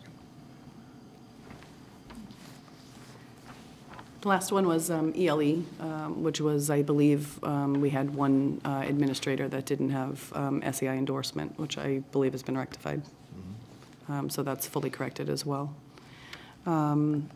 I did put just a summary, just as a kind of a cheat sheet for everybody, thinking hopefully printed in color, just so you can see kind of which are the ones on one page that we're looking at. So we're about halfway there. What's really left across both indicators is really just that documentation piece, making sure from the special ed indicators that what we did for training is happening in practice, and as well as the protocols that have been put in place for the civil rights have follow-up, and then recommendations. Some of them are recommendations also to the superintendent about further action.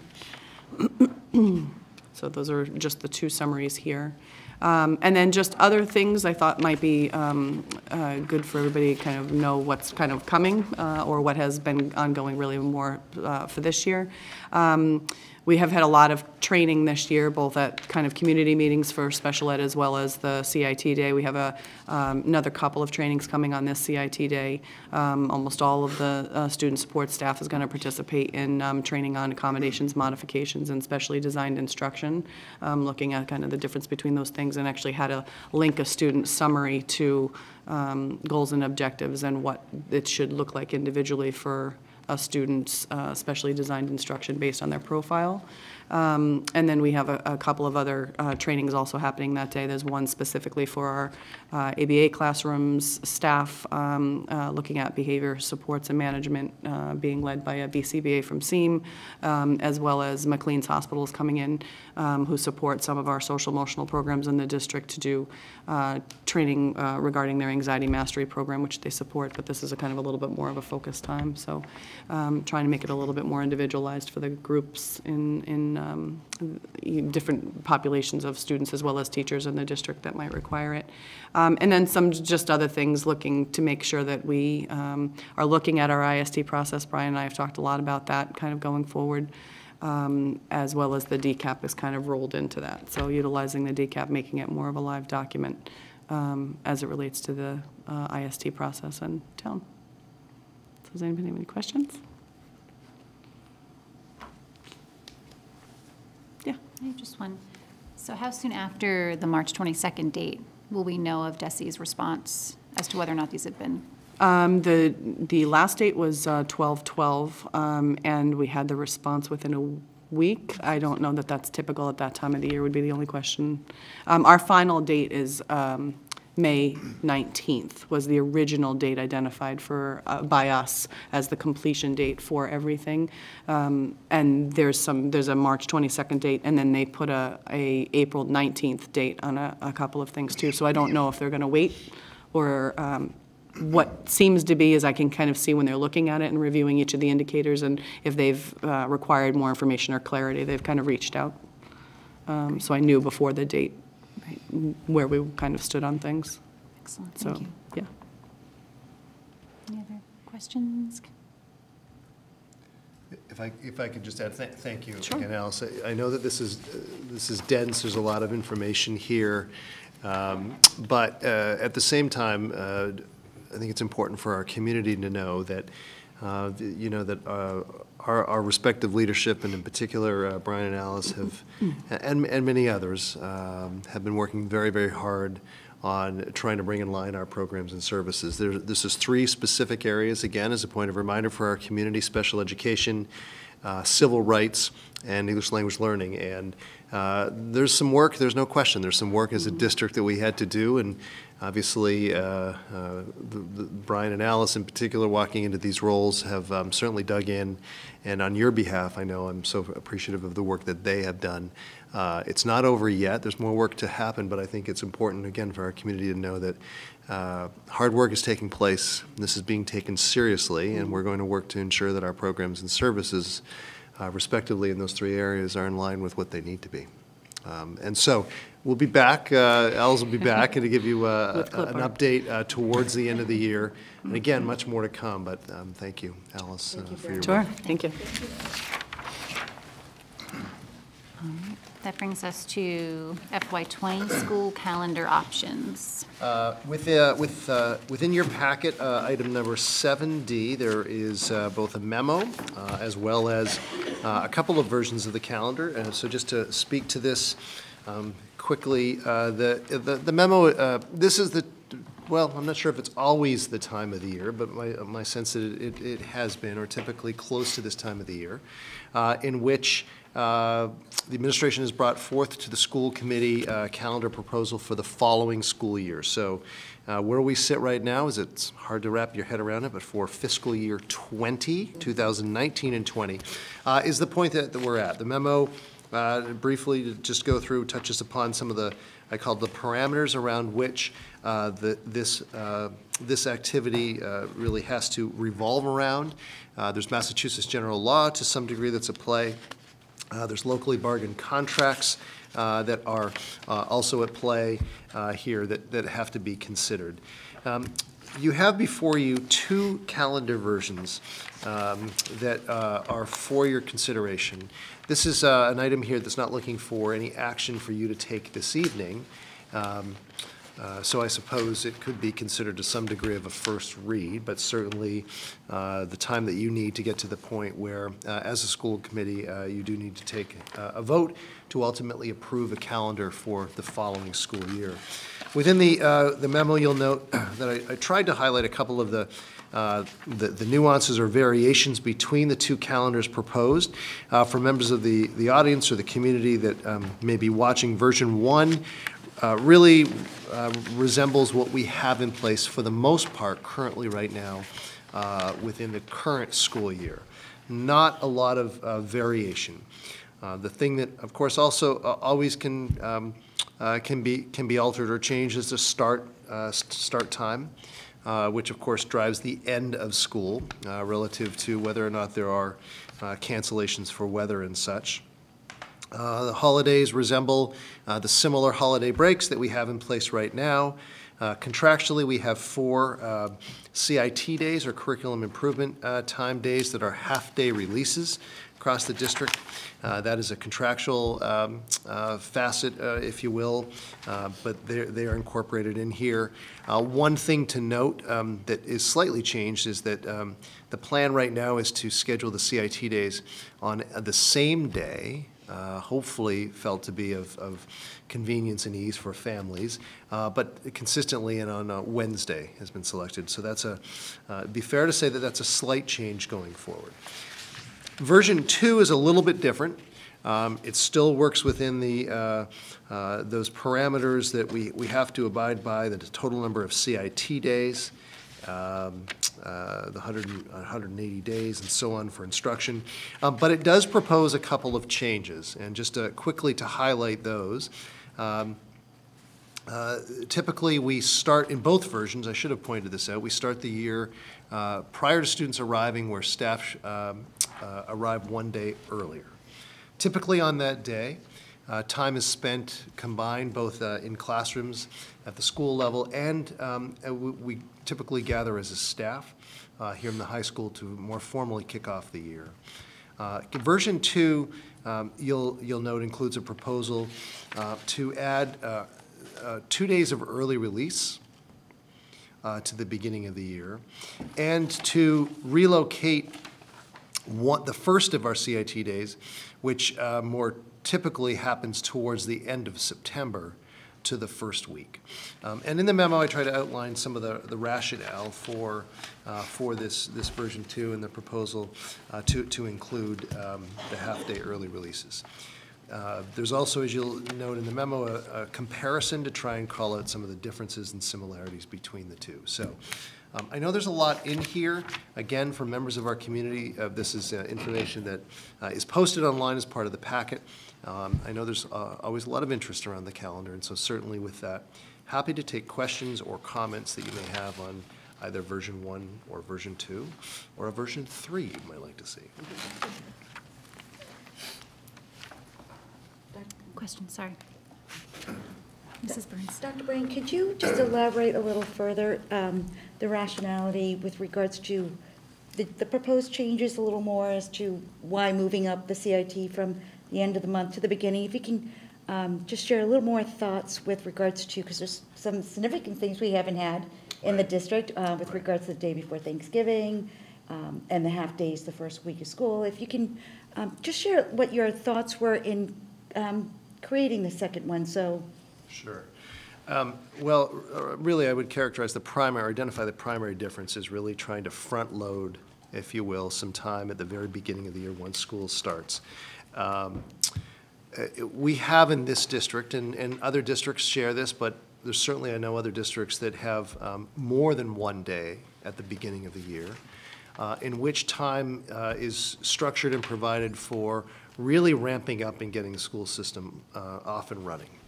As you might imagine, there's an awful lot that transpires at the beginning of the year that needs to get to that point.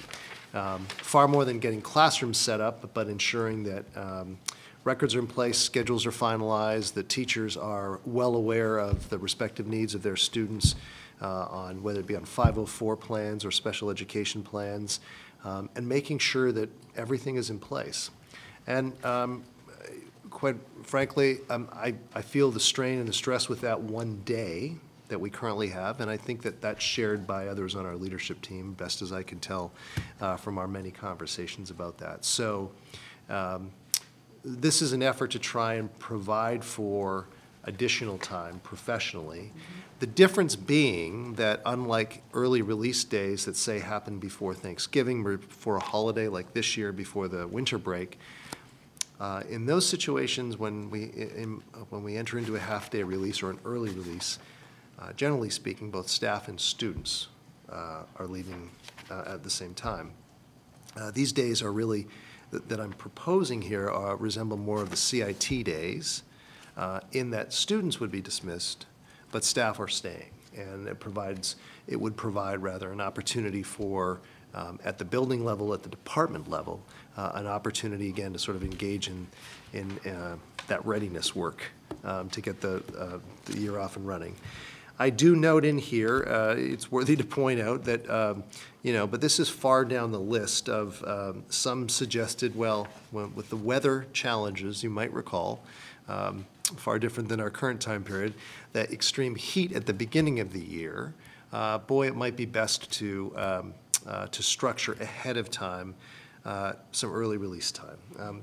That was not a driving force for this decision. It sits there, but the reality of those things is that might happen again in 10 years. It probably won't happen every year.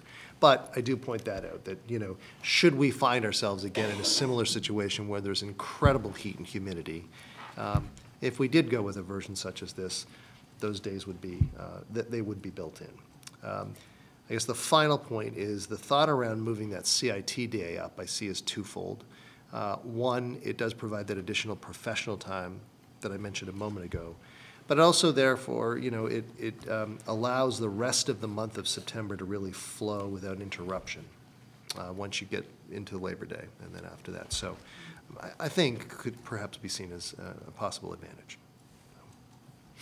Thank you. Just looking to see if anybody else Nope, that's has fine. I don't questions. mind waiting my turn. Okay, Mrs. Burns. Thank you.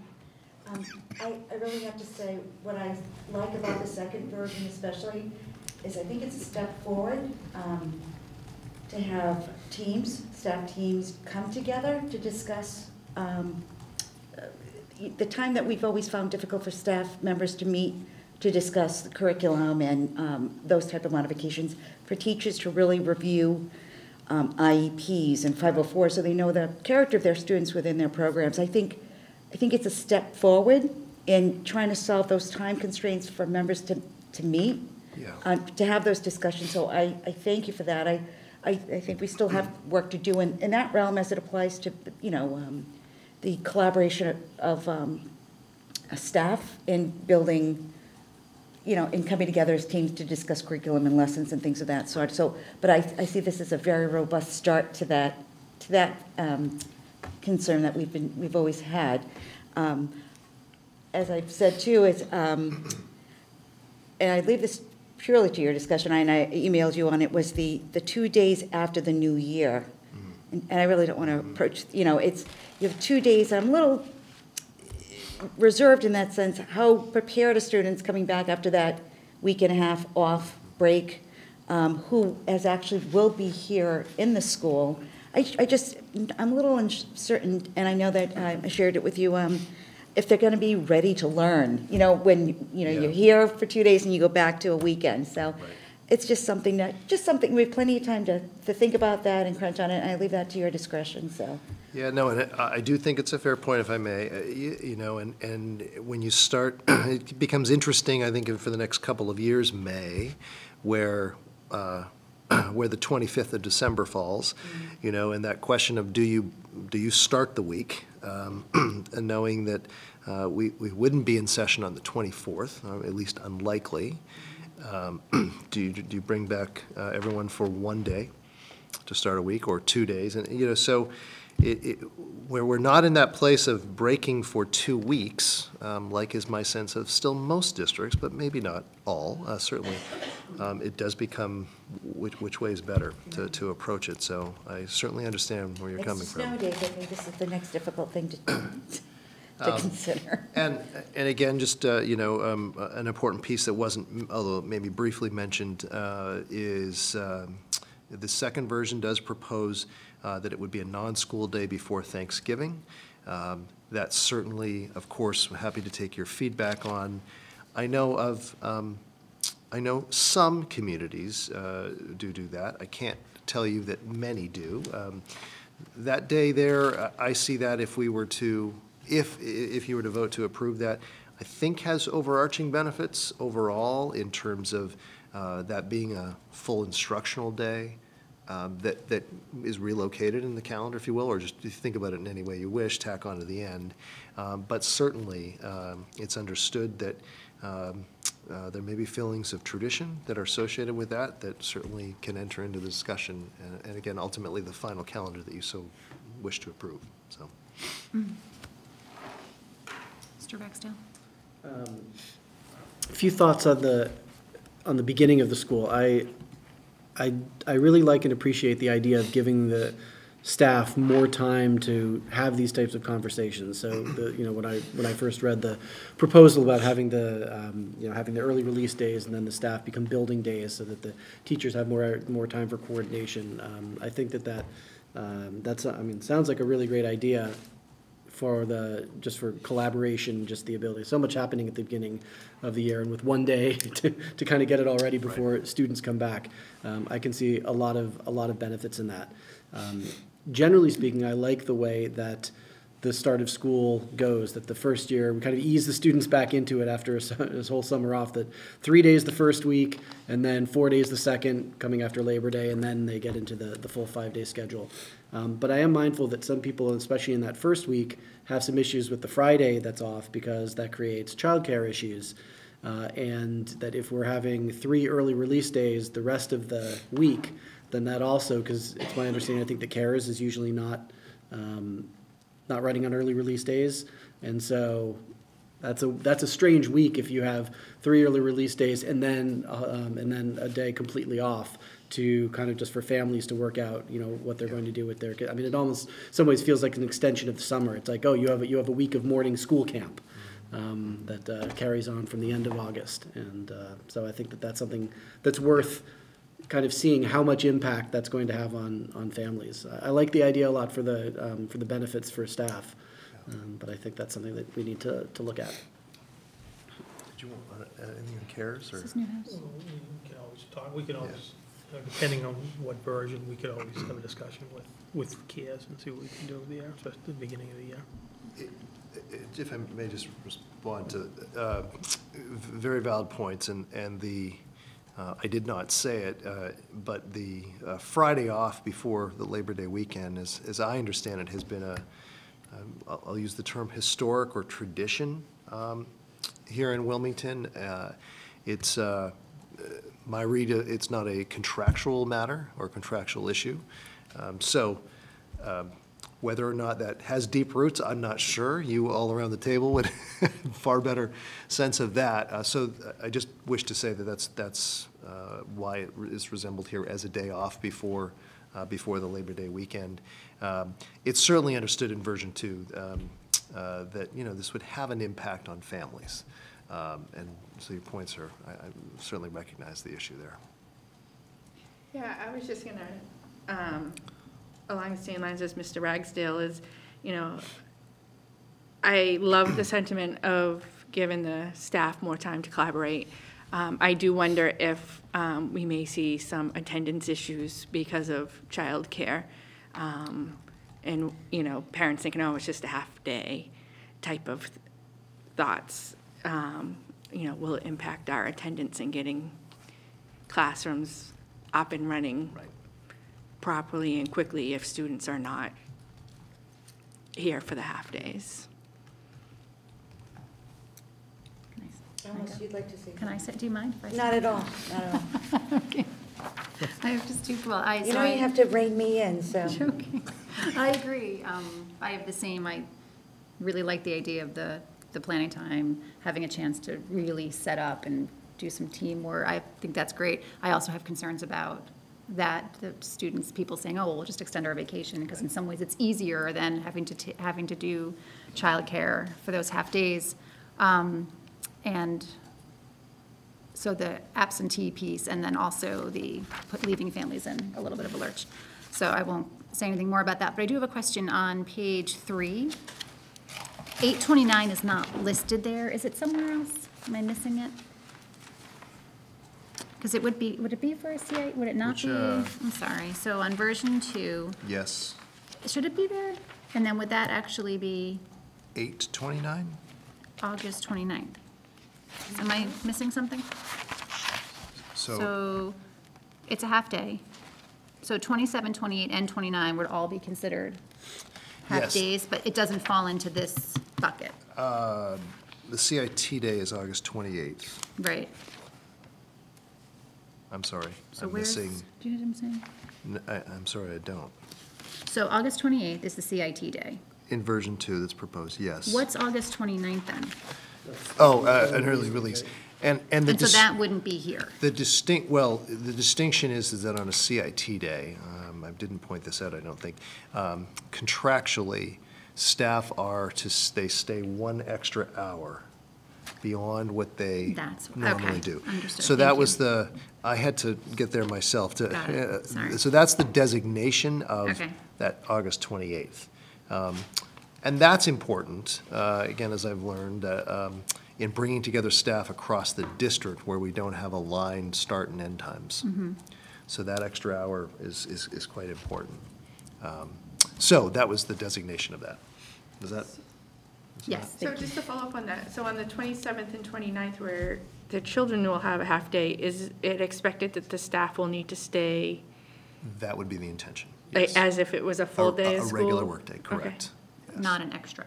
But not an extra hour? Yes. That's what I was confused about. Okay. The Wednesday, and that could be the Tuesday, it could be the Thursday, we plopped it in the middle. But that would be slightly different, yeah. Okay. Sorry, Mrs. Burns. Sorry, because I do like the version 2. I do, and I recognize the child care constraints, which I think we'll have to figure out. But there's 2 points, I think, in, like, let's say, for instance, the day before Thanksgiving. Maybe we can look at previous attendance records over the years where we've done half-days to see what the number of students were in each school and attendance in that. That may be an item to kind of help guide that day. And again, in kind of deliberating over the 2nd and 3rd of 2020, again, factoring in maybe that first week of school, whether that Friday. I personally am not tied into that traditional of having the Friday off. If we can balance it to make it a more, why not go to school on the Friday? You know what I mean? Whether that be the half day that week, if it can allow us to meet the DESE requirements of if we can kind of find how we can make up for those 2 days kind of thing. I think the other aspect too, which I think was touched upon, is as we look as we want to make sure that we are compliant with the number of days that we need to attend without going too far into the following June. I just want to make sure that those days that we are in session are qualitative and not just quantitative, in that sense that we're giving the staff the opportunities to really provide a strong instructional time within their classrooms as well. So that's just something else to, it's easier said for me than to, kind of figure that one out for you. And I respect the diligence in trying to, juggle all that. Okay, so what would you like us to do right now? So I think nothing further. I mean, the conversation's helpful. I would say that, I would look at this, there's moving pieces here that could be shifted around, and certainly your sense of where the community might be at relative to some of those things, including, quite honestly, is 3 half-days just a little bit too, is it too much? I appreciate the initial comments around the appreciation for and understanding of trying to add some additional time. This is a way we could do that. And certainly, I think anything more would be of benefit. Whether that's, in my opinion, I don't want to speak for the entire leadership team, but we've talked about this extensively, whether it be 1 day, whether it be 2 days, and then a full day. So there's some combination, I think, that we can get to, perhaps, with your thoughts and guidance in that first week. Certainly we can continue the conversation. There is not, to my knowledge, anything in any of your policies that specify a time in which a calendar has to be set. So I think there's more time. I also think, though, the sooner the better for everyone's respective planning. So I can gather some attendance data, perhaps suggest bring it back to you for additional discussion at the next meeting. We can go from there. Whether that be considered whether tonight's considered a first read and that's a second read, that certainly could be up to you in the chair. So. Just one additional comment on the attendance data. I think it could be important too to see what the attendance data is for staff as well, because if we're spending a lot of money on substitutes for those days, it might lead us in a different direction. Sure. Yeah. Certainly we'll do that too. Typically getting substitutes too. Yep. All right, thank you. Thank you. 2018-19 Superintendent Mid-Year Progress Update. That's you. That's me. Again. Thank you.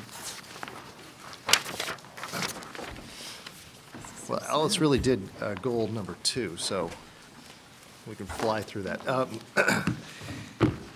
In your packet, there is a brief memo that is designed to try and provide you and members of the community with an update on my progress to date as it relates to the 3 goals that I brought before you earlier this school year, of which you ultimately approved. I'll go through this. I know it's getting late quickly. Again, for members of the community, back in August, I presented the school committee as a whole with a number of respective goals. This is in line with the Department of Education's educator evaluation system and specific to superintendents of school. August the 29th, those goals were first presented to you, and then on September the 12th, the first reading and approval of the goals took place. Most of the evidence, if you will, or artifacts or supporting items respective of all these goals have come through your school committee meetings over the course of the year. That said, I understand there's a lot of material that comes before you, and so thanks to Tristan and her help, those were pulled out from respective packets. Some items were added to that, and there are 3 PDF documents that are currently now posted on the website. Very happy to include these as part of the packet for the future if you'd like, but it's a lot of paper, so we thought we'd approach it in that manner. Goal number 1, you will recall, was the completion of the superintendent's entry plan. This really centered around those first initial months of my information gathering conversations, surveys, meetings, and so on. The action steps were, you can see on the left-hand column in this, it's also in your memo here too, identifying really a plan of moving forward and trying to capture sort of the state of the district. I first actually presented that plan back in June, some of you might recall, of last school year. Interviews and that information gathering took place over the course of July to November. That's been completed. Really, in sum total, this goal I see is ultimately being completed. There's next steps that have to transpire that you'll recall I pointed to, but in terms of the completion of this plan, the assembly of the information and the presentation to you that took place on December 12th, I'm viewing this goal as completed. I can pause here if you'd like, or would you like me to move through the 3 goals? Comfortable with you moving through unless someone has, yep. Goal number 2 is that of the CPR and the corrective action plan. And again, it is the case that certainly this is not work that I'm doing. You have a sense clearly of so many others that are doing it, but you may recall the conversation that we had and my suggestion of including this because I had a clear sense that this was so very important as a cornerstone of our work this school year. There's a number of areas that you'll see here that are, I'm identifying them with their status as being completed. That would include, sorry, next slide, my apologies. The report of findings that was presented here in September to the school committee. A number of trainings, again, in the interest of time here this evening. Certainly a number of these aspects that were touched upon a little bit earlier in the presentation. The respective trainings that you heard about that have been ongoing and that have been completed. And again, you can see there's still a number of areas that are in progress at this point in time, marching towards the respective deadlines that have been established for the district by the state. The third goal is that of the strategic plan development. This, again, is the understanding here, or recognizes the place that we're at and the understanding that our last plan came to an end, and it's certainly most important time to move forward. The effort to involve stakeholders collectively across the Wilmington Public Schools and the Wilmington community towards this end. Some of this has been completed. The proposal that came before you in October for this plan to unfold and how we would get to that point by the end of the year, the selection of the consultant you approved in November of 2018 that was brought before you. You'll remember some of the correspondence that has gone out to the community seeking volunteers, of which we had a great response, in my opinion, and I'm so pleased to have the many folks part of this effort that, as I mentioned, did kick off right before the winter break. It's an ambitious timeline or time frame, and I certainly am keenly aware of that. At the same time, I'm more than optimistic. I'm confident that this can be accomplished and will allow us to conclude the year with a roadmap in place. Maybe some corners still to be squared up or some aspects to be fine-tuned, but that we can, as a district, come back together and in unison in the same direction, and that's really what this goal to me is all about. So Still work to go, for sure, lots of work to go, but I think we're in a great place overall. This was meant to be brief. It's meant to be just a check-in. Again, there's an awful lot of information that I know you don't have as part of this packet that's been assembled. And with all of that, I'm very happy to take any questions or comments that you might have. Mr. Ragsdale? I have a question about the strategic planning and the action steps, specifically kind of the very end of it.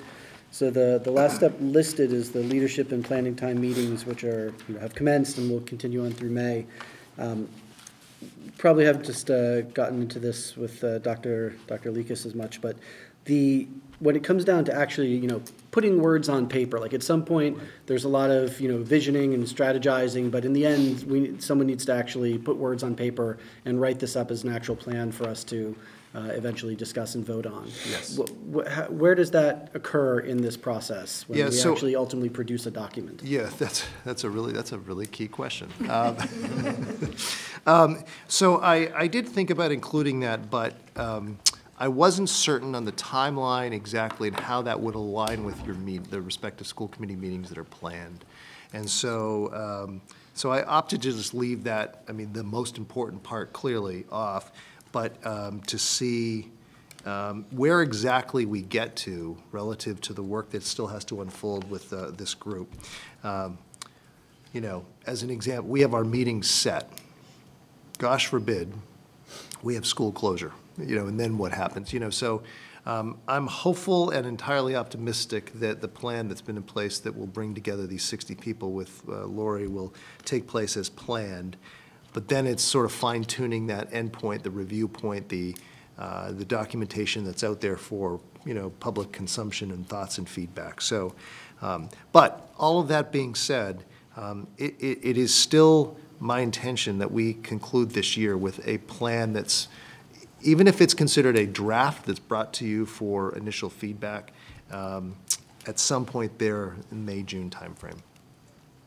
Okay, and so is this again sort of getting back to the actual drafting words? Is this something that essentially that you and your team write? Is this something that a subcommittee of the larger strategic planning, right? Because you can't have 60 people. No, in this process, and again by the design of having quite a Google Doc to be collaborating on. Those two committees together, the leadership, as again the terms that Lori has suggested she use, the leadership team and the planning team, and the back and forth interplay, if you will, between those two teams will lead us towards a draft document.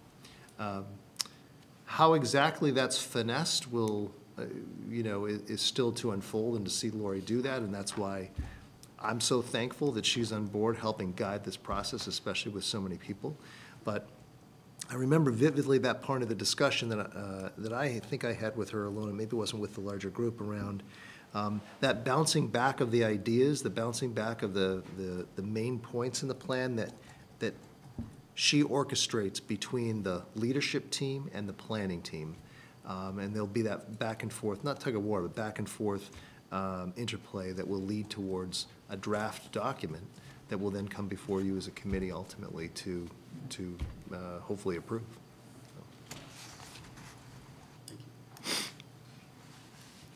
I just have one quick question. What steps will we take to make sure that these community visioning meetings are well attended? Just something I'm concerned about, making sure that we have everybody's input. So, I mentioned earlier the outreach to media. We've got it in the Town Crier and the Apple. I think, Tristan, is that correct? Do I have that? I'm going to, I don't know if it is with the library director, or not the library, I'm sorry, senior center director, but we're going to get her a version. Looking to have it posted at the library, looking to have it pushed out at least on one, if not two occasions by the principals in their respective outreach weekly or newsletters and such. And I will do at least one blast before each of the respective meetings through our list, our listserv as well too. And for the 600 and whatever I'm at, 5 followers on Twitter. I'm just saying. Can I make just a request for all of us to also, when we get those flyers, and to sort of whatever media we use, I think is important that the community hear from us, and just whether it just means sending out that message in as many ways as we possibly can. And certainly any other ideas that, you know, that you have for inroads with groups, community groups and such, certainly welcome. Town Hall, I'm sorry I didn't mention, I was going to also get it to Town Hall. I don't know if it's possible. I've been getting some text messages. I can't recall. I think it's the middle school will send something. They must have some. The flyer? No, not the flyer, Oh. but I'll get some messages like flashed onto my phone, and I'm wondering if there's a way. I think people will need reminders sort of the day of. So I think it's one thing to announce it, and then it's another thing for people to say, yes, I'm going, and then it's another thing to remind them an hour before, sort of like, don't forget, this is, so I think people are and then they're, oh my goodness. So I wonder if we just want to be really intentional about those sorts of things and reminding people repeatedly. Yeah. Maybe doing a district-wide, you know, the phone call, using that system as well. Might be another way to get that out. I think people have the best intentions to go to these things. They do. It's just when all of a sudden it's there before you, and you're, sometimes it's just pickups and drop-offs, and I think it just becomes, people are just we're all so busy. People are so busy, and how can we just make sure that I think by the constant reminder, it shows that it's so incredibly important to us too. And I think that then they're like, okay, I don't want to miss this, as opposed to, oh, someone will be there and they'll take notes for me, so. Thank you. Thank you. All right, and the FY20 superintendent's recommended budget. This is really intended to be just a very brief update on where things are at as we continue to move towards the full budget hearing and presentation on February the 13th. So there's been no specific or significant changes since we last updated you. So this is really a recap and meant to be just that. Within the packet, a couple of slides here that highlight where things are at and in comparison to our FY19 or our current budget this year. Again, just to restate, the FY19 approved budget that we sit with right now has had 476.25 FTEs, or full-time equivalent staff. That was part of that plan.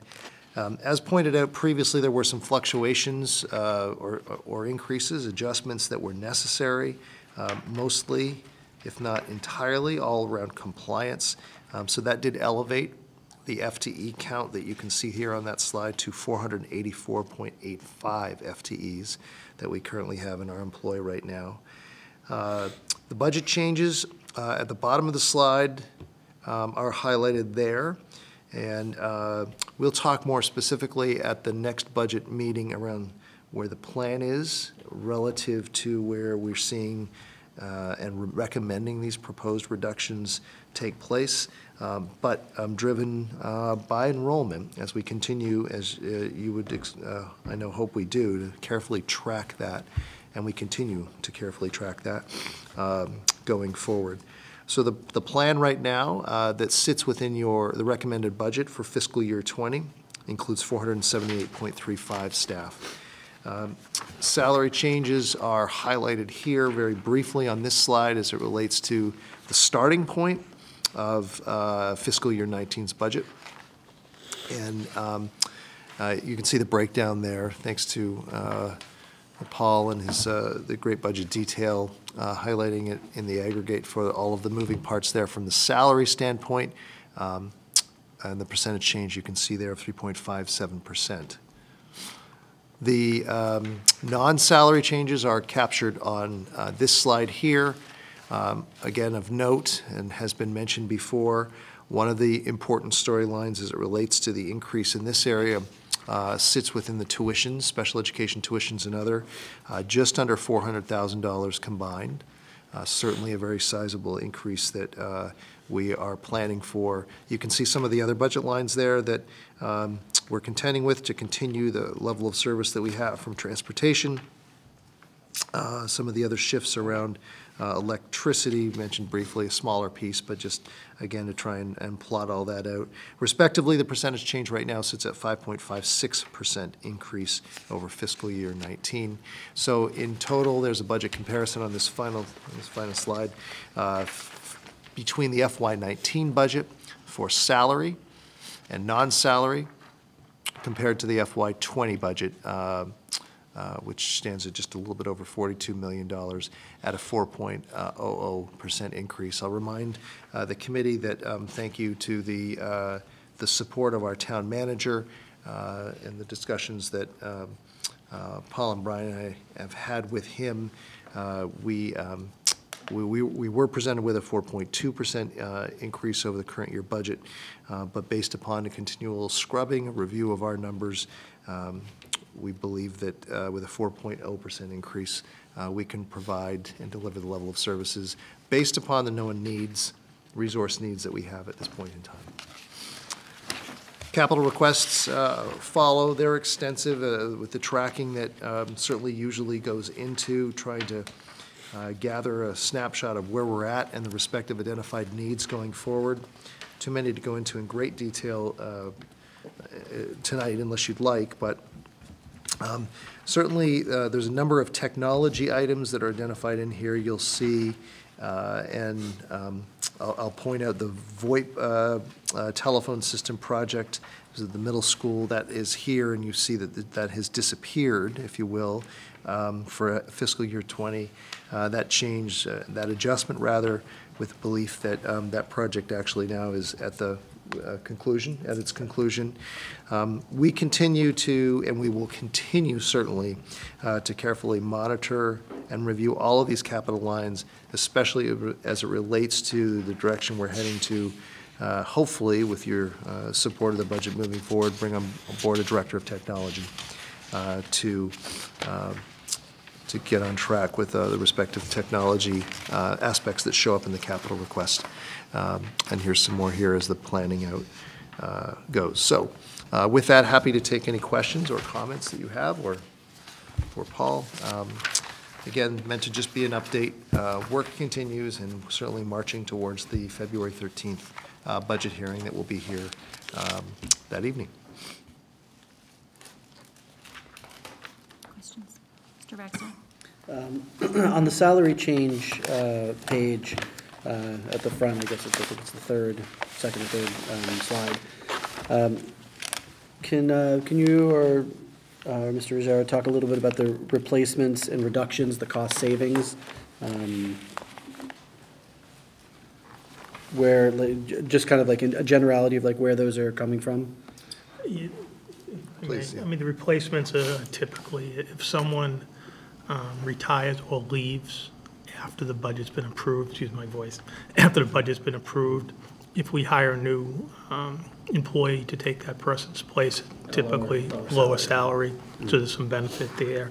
Some of the reductions are what we had mentioned, some enrollment reductions, so I would put that on that line, and some ed assistance, some different areas of reductions. That would just be some staff reductions would go on that line, position reductions. Okay, so the replacements are basically less expensive staff. Correct. And, correct. Okay, and the reductions. Not there at all. Thank you. Okay. Thank you. Thank you. Brings us to public comment. There appears to be none. Other reports, subcommittee reports, it looks like we might have an update about the auditorium naming. Yes. Yes. I want to reiterate again, the dedication of the Joanne Benton Auditorium will take place on Sunday, February 10th at 2 o'clock here at the high school, of course. There has been, I have to give great thanks to Jackie Raffi because she really has organized and orchestrated a lot of the planning around this event, which I'm just very excited and elated to be a part of. I do want to share that there has been a slight change. We've had a lot of discussions going back and forth with regards to the formal invites that will go to town officials and previous school committee members that served with Joanne. we were hoping to actually have formal printed invitations, but with regards to time constraints due to the design, what we have decided to do as a committee is send them out electronically, because trying to find addresses that are actually accurate has become a little bit of a issue. And so to ensure that they go out timely, we will send them electronically to all the formal guests. So I say that respectfully to make sure that that should go out next Monday. That's the timeline we're hoping for. Those formal invites will be sent out as well to the school committee members as well. So check your spam filter folder as well if you don't happen to get one per se. But again, this is open to the public, and everyone is welcome to participate.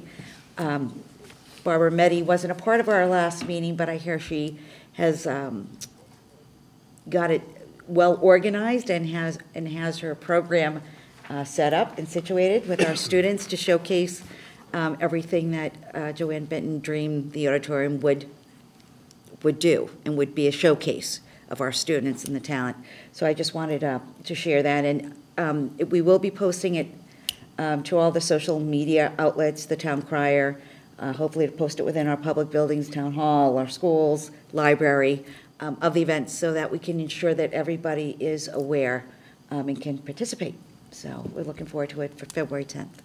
If I may, we've Please. also sent out, save the date, electronic emails as well. Thank you. Thank you for capturing that. Thank you for your work on that. Correspondence? None this evening. So then that's our future meeting dates. February 13th, 2019, which is also our budget hearing, so encourage your friends to join us.